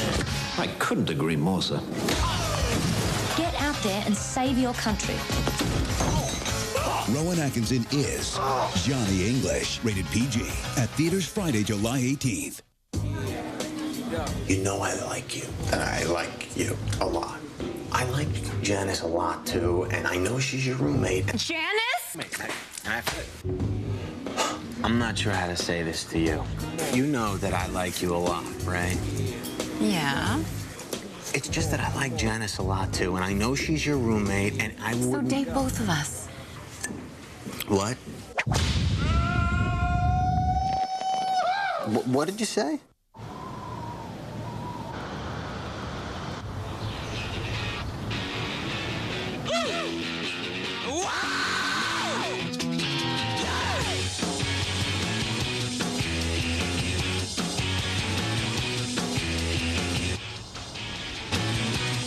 My car makes me feel like the road is my playground. The Camry SE. Hey, Coach. Hey.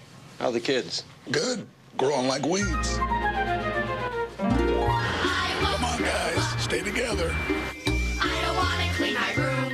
What a mess. Just to learn to be a parent. And recite a singing rule. Are we there yet? Thank you. Guys, dinner. I'll never grow up, never grow up, never grow up. Not me. Well, they play the song, we party like it's 1999, and it's legit here because 99 was the last title season.